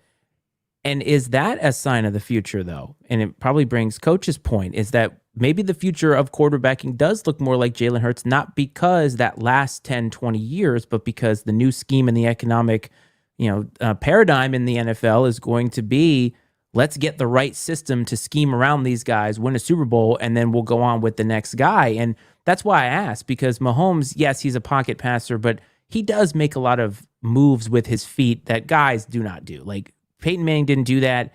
Tom Brady doesn't do that. But those guys are really traditional pocket I know passers. that, but like those guys are never mobile. But it isn't that long ago that was the quarterback in the NFL. But I mean, so Tony Romo, yes, was very good about moving in the pocket and escaping pressure and finding ways to get downfield and getting out of bounds. Never, I don't think you ever called him a mobile quarterback, but he was very mobile. He was very, and I think Patrick Mahomes is much more like that than he is. But that mobility adds a different layer Aaron to Rodgers. Yes, yeah. I'd say Patrick Mahomes and Aaron Rodgers are more comparable than Mahomes is to Jalen Hurts or Lamar Jackson. But to Coach's point, though, many of the quarterbacks coming out of college now are a little bit closer to 50-50 than they are Patrick Mahomes. Because we actually joked that if Mike Leach had been coaching Texas Tech when Mahomes was there, he would have thrown for like 8,000 yards in a season. And he had Cliff Kingsbury, who couldn't win more than like 7 games with the guy. No, I think that's true. And it's, Patrick Mahomes, to put it as simply as possible, he is a dynamic playmaker. And he's able, I think what makes him so dangerous when he moves the pocket is he's able to throw from, different arm slots and different arm angles. And his decision making while on the move is incredible.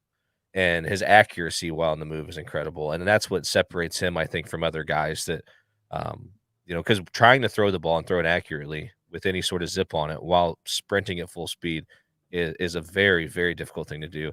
And, especially if you have defenders in your face and everything else, and which he's going to have because people have to honor the fact that he can use his legs. It's really impressive. It really is.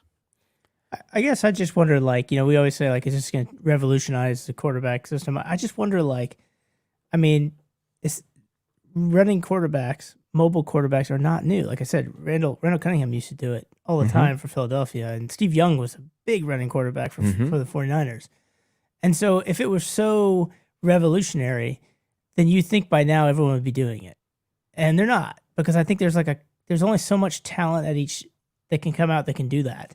There's only so many Michael Vicks and Lamar Jacksons who are just unstoppable runners who can just throw the ball really, really well. There's only a Mahomes every 30 years. And so I think that what you'll get is you get something in between. You're going to get some people, they're going to have to figure out, okay, well, what quarterback do I have? And that's going to be the key. What quarterback do I have and what system do I design around the quarterback? So I think maybe that's the thing that maybe finally people are realizing.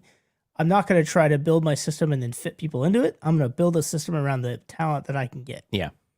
And maybe it's because we're on the heels of this generation where we had Peyton Manning, Tom Brady, Phillip Rivers, Matt Ryan, a lot of these real just traditional pocket passers that played the game for a really long time. And so, we haven't, yes, the Patrick Mahomes have existed, and Steve Young, Randall Cunningham, those types of guys.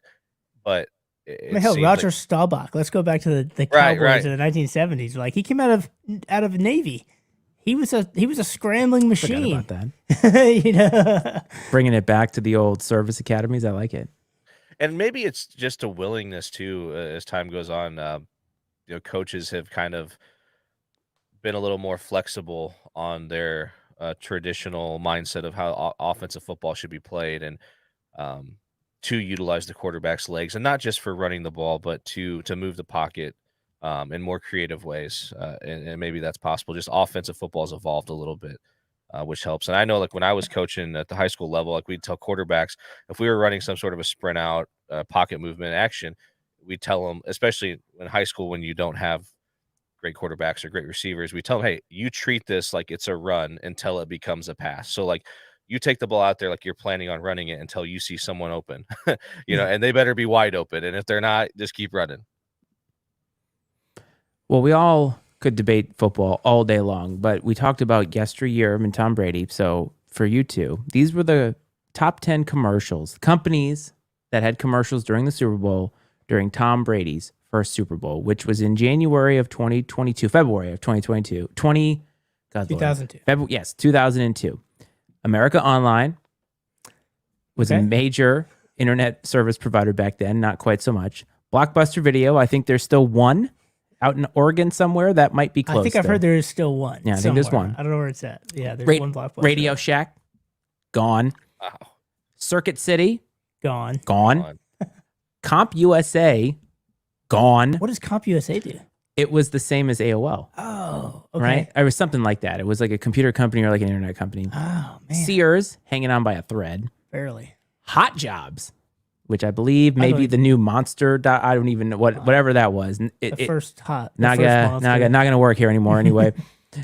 Yahoo, which is still around. They have, I would say Yahoo is probably, because I think they were a service provider back then and they have certainly shifted. And this is my favorite one, Gateway Computers. Oh, wow. Yeah. Wow. As I'm sitting here on a MacBook. So we have roughly 10 minutes to go. And Coach, I want to ask you, Mike, what do you say we listen to the montage one more time for Mike's sake? Because I know I could listen to it again. Mike hasn't heard it. And you know what? Nobody's watching this feed, so why not? What do you say? I'm up for whatever, man. That's up to Mike. But he just talks about the backside of college sports, what college football, what's really going on behind the scenes, this and that. And he was on Urban Meyer's staff, even back in the Florida days. And he talks about, he's like, we knew Alabama was cheating. We knew that Nick Saban was cheating. We had proof. He's like, we had proof that they gave Julio Jones an Escalade. Get the fuck out of here with that, Nick. Come on. Such bullshit. Come on. Yeah, don't piss on me and tell me it's raining. What I would rather you tell me is that most of my kids major in football. And one thing, though, I find interesting is neither one of these teams really has any star power at the skill positions at all. Except for Tyreek Hill. Yeah, but maybe, right? I mean, is that like maybe a little washed up? I think Kirk Cousins gets a bad rap. He does. I think he is better than advertised, and when put in the right system, he could be dangerous. All of a sudden now, So you dangerous. have Kansas State in the AP at 25. Kansas receiving votes right behind them. Where the fuck are we? Adam Gase deserved to be fired. Like, someone should have walked down in the middle of the game, just to the sideline, and just taken his headset and said, go have a seat somewhere, buddy. You're done. He was terrible. Now, we all know Herm Edwards because you play to win the game. If you bought Tony Dungy on Wish, it's Herm Edwards. The Colts, I'm a Colts fan. The Colts have been dog shit so far. So, hey, I'm all about the Jags. Texans don't have enough offense to get it done in that division, and the Titans are kind of a hot mess right now. Carson Wentz doesn't actually know when anything is a bad idea, and he just does stuff, and it never works out. And I think that that's the difference between the two of them. And I think it is funny to think about Brett Favre today because everybody loved how much of a gunslinger he was, and gunslinger does not work today. Patrick Mahomes. So let's see. You have the Cardinals, who are actually good enough to win their own division. Poor Alex. The Phillies, who barely squeaked by with that consolation prize as the third wild card spot. They don't swing the bat very well. They don't have a lot of good contact. They don't move the ball around. So I think that St. Louis is really going to show them what's up. The gap, I don't think, is that large. I get that, Dak Prescott is the shiny, expensive thing, but if you look at production on the field, and granted, we're only going through a few games, but if you look at production, the gap is not great. And you may have a quarterback controversy at the end of this year. We'll see how the rest of the season goes. Still believe but that's true. I think it's possible. Well, I mean, he has thrown And a they lot of went to interceptions. Foxborough with their highest scoring offense in the league and put up 0 points against a third-string quarterback in New England, and left the building 1-4, having lost 29-0 to the New England Patriots, who are nothing special. Man Campbell is on his way to being fired. Bill Belichick has made a move like this before, and honestly, if the Patriots keep winning, I just think Bailey Zappi is going to be the guy. Something that you don't need to see a video of that's just completely stupid is Clemson's fans storming the field after beating Syracuse this week. They had a comeback victory over Syracuse. Apparently, it's some tradition for Clemson fans to storm the field after certain victories. I don't really understand this.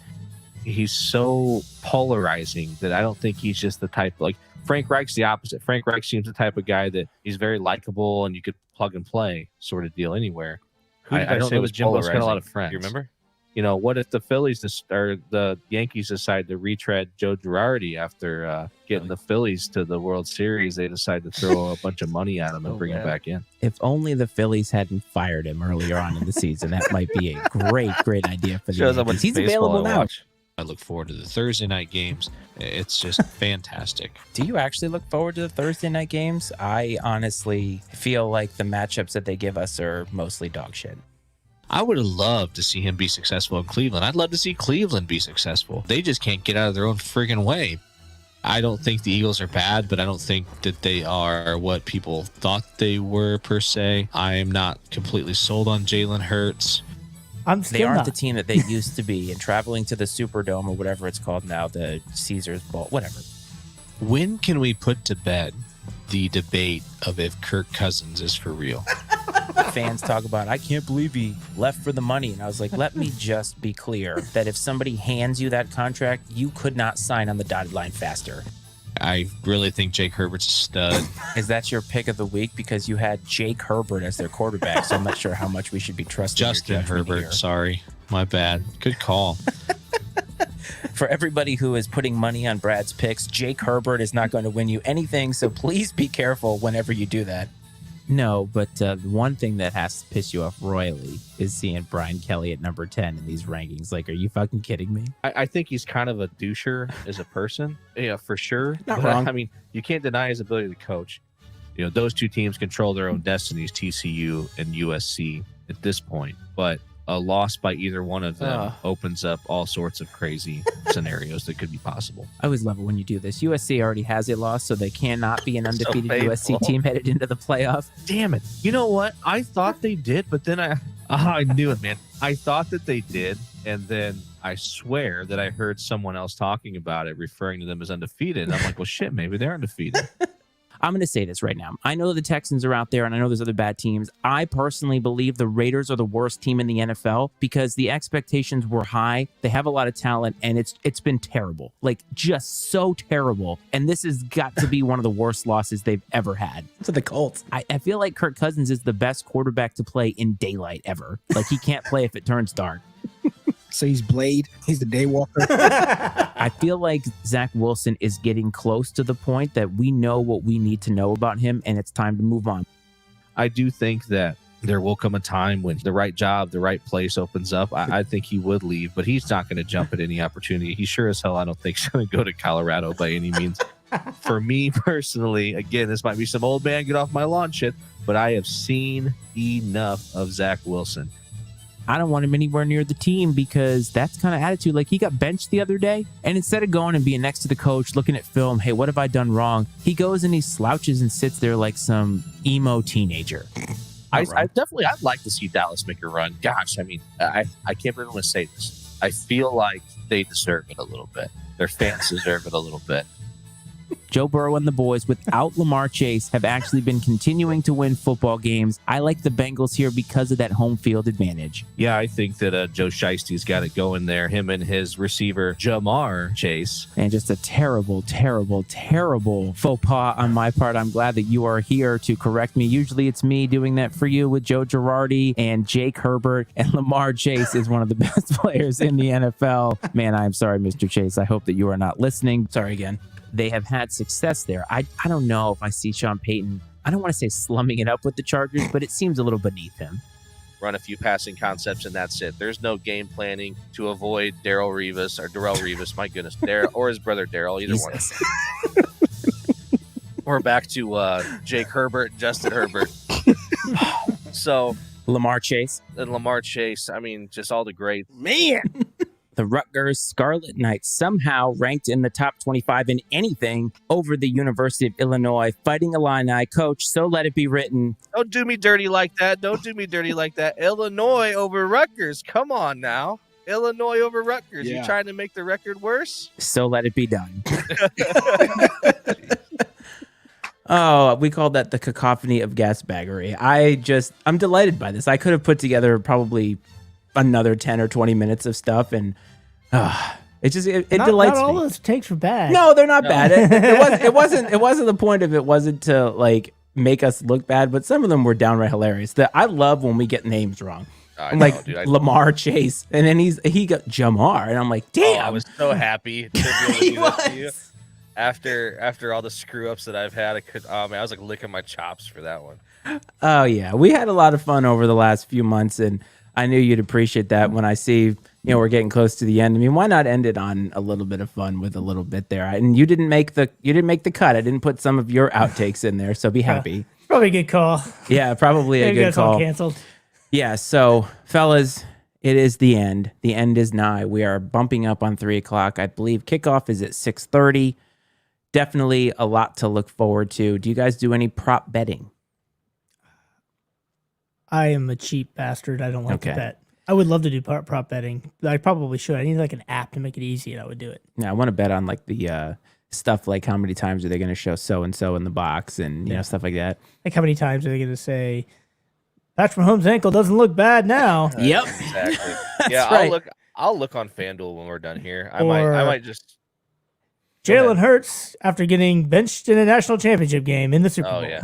That's that'll right. be talked about for sure. No, I'll probably hop on FanDuel and see what's out there.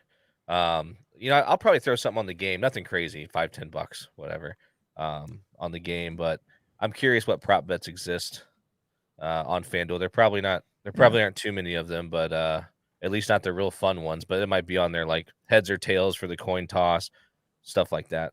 I like the ones like what's the order of the music that the artist at the halftime is going to play and stuff like that. Or how long the national anthem goes. Oh, yeah, that's a good one. Love that stuff. Well, listen, I want to thank everybody who is tuned in now, who tuned in during this broadcast. It was way more fun than I thought it was going to be. And even though this hour was just a hodgepodge of random stuff, it's getting to hang out with people like Coach and with you, Mike, and be able to do this. This podcasting thing is kind of a dream for me. It's a little bit of a dream for Coach, and we're having an absolute blast if it's not obvious to everybody. But before we get out and sign off here, please visit MattyIceMedia.com for the other podcasts that we have. We got Reading the Defense, Iceman and Coach, Political Football, The Manual, a lot of different things. We're really trying to come out with really, really great content. And it means the world to me to have so many people tuning in and supporting us. And so I want to say from me, from Coach, everybody at Political Football, and from Mike, a big thank you to you. Be safe at wherever you are watching the Super Bowl, and we will see you all next time.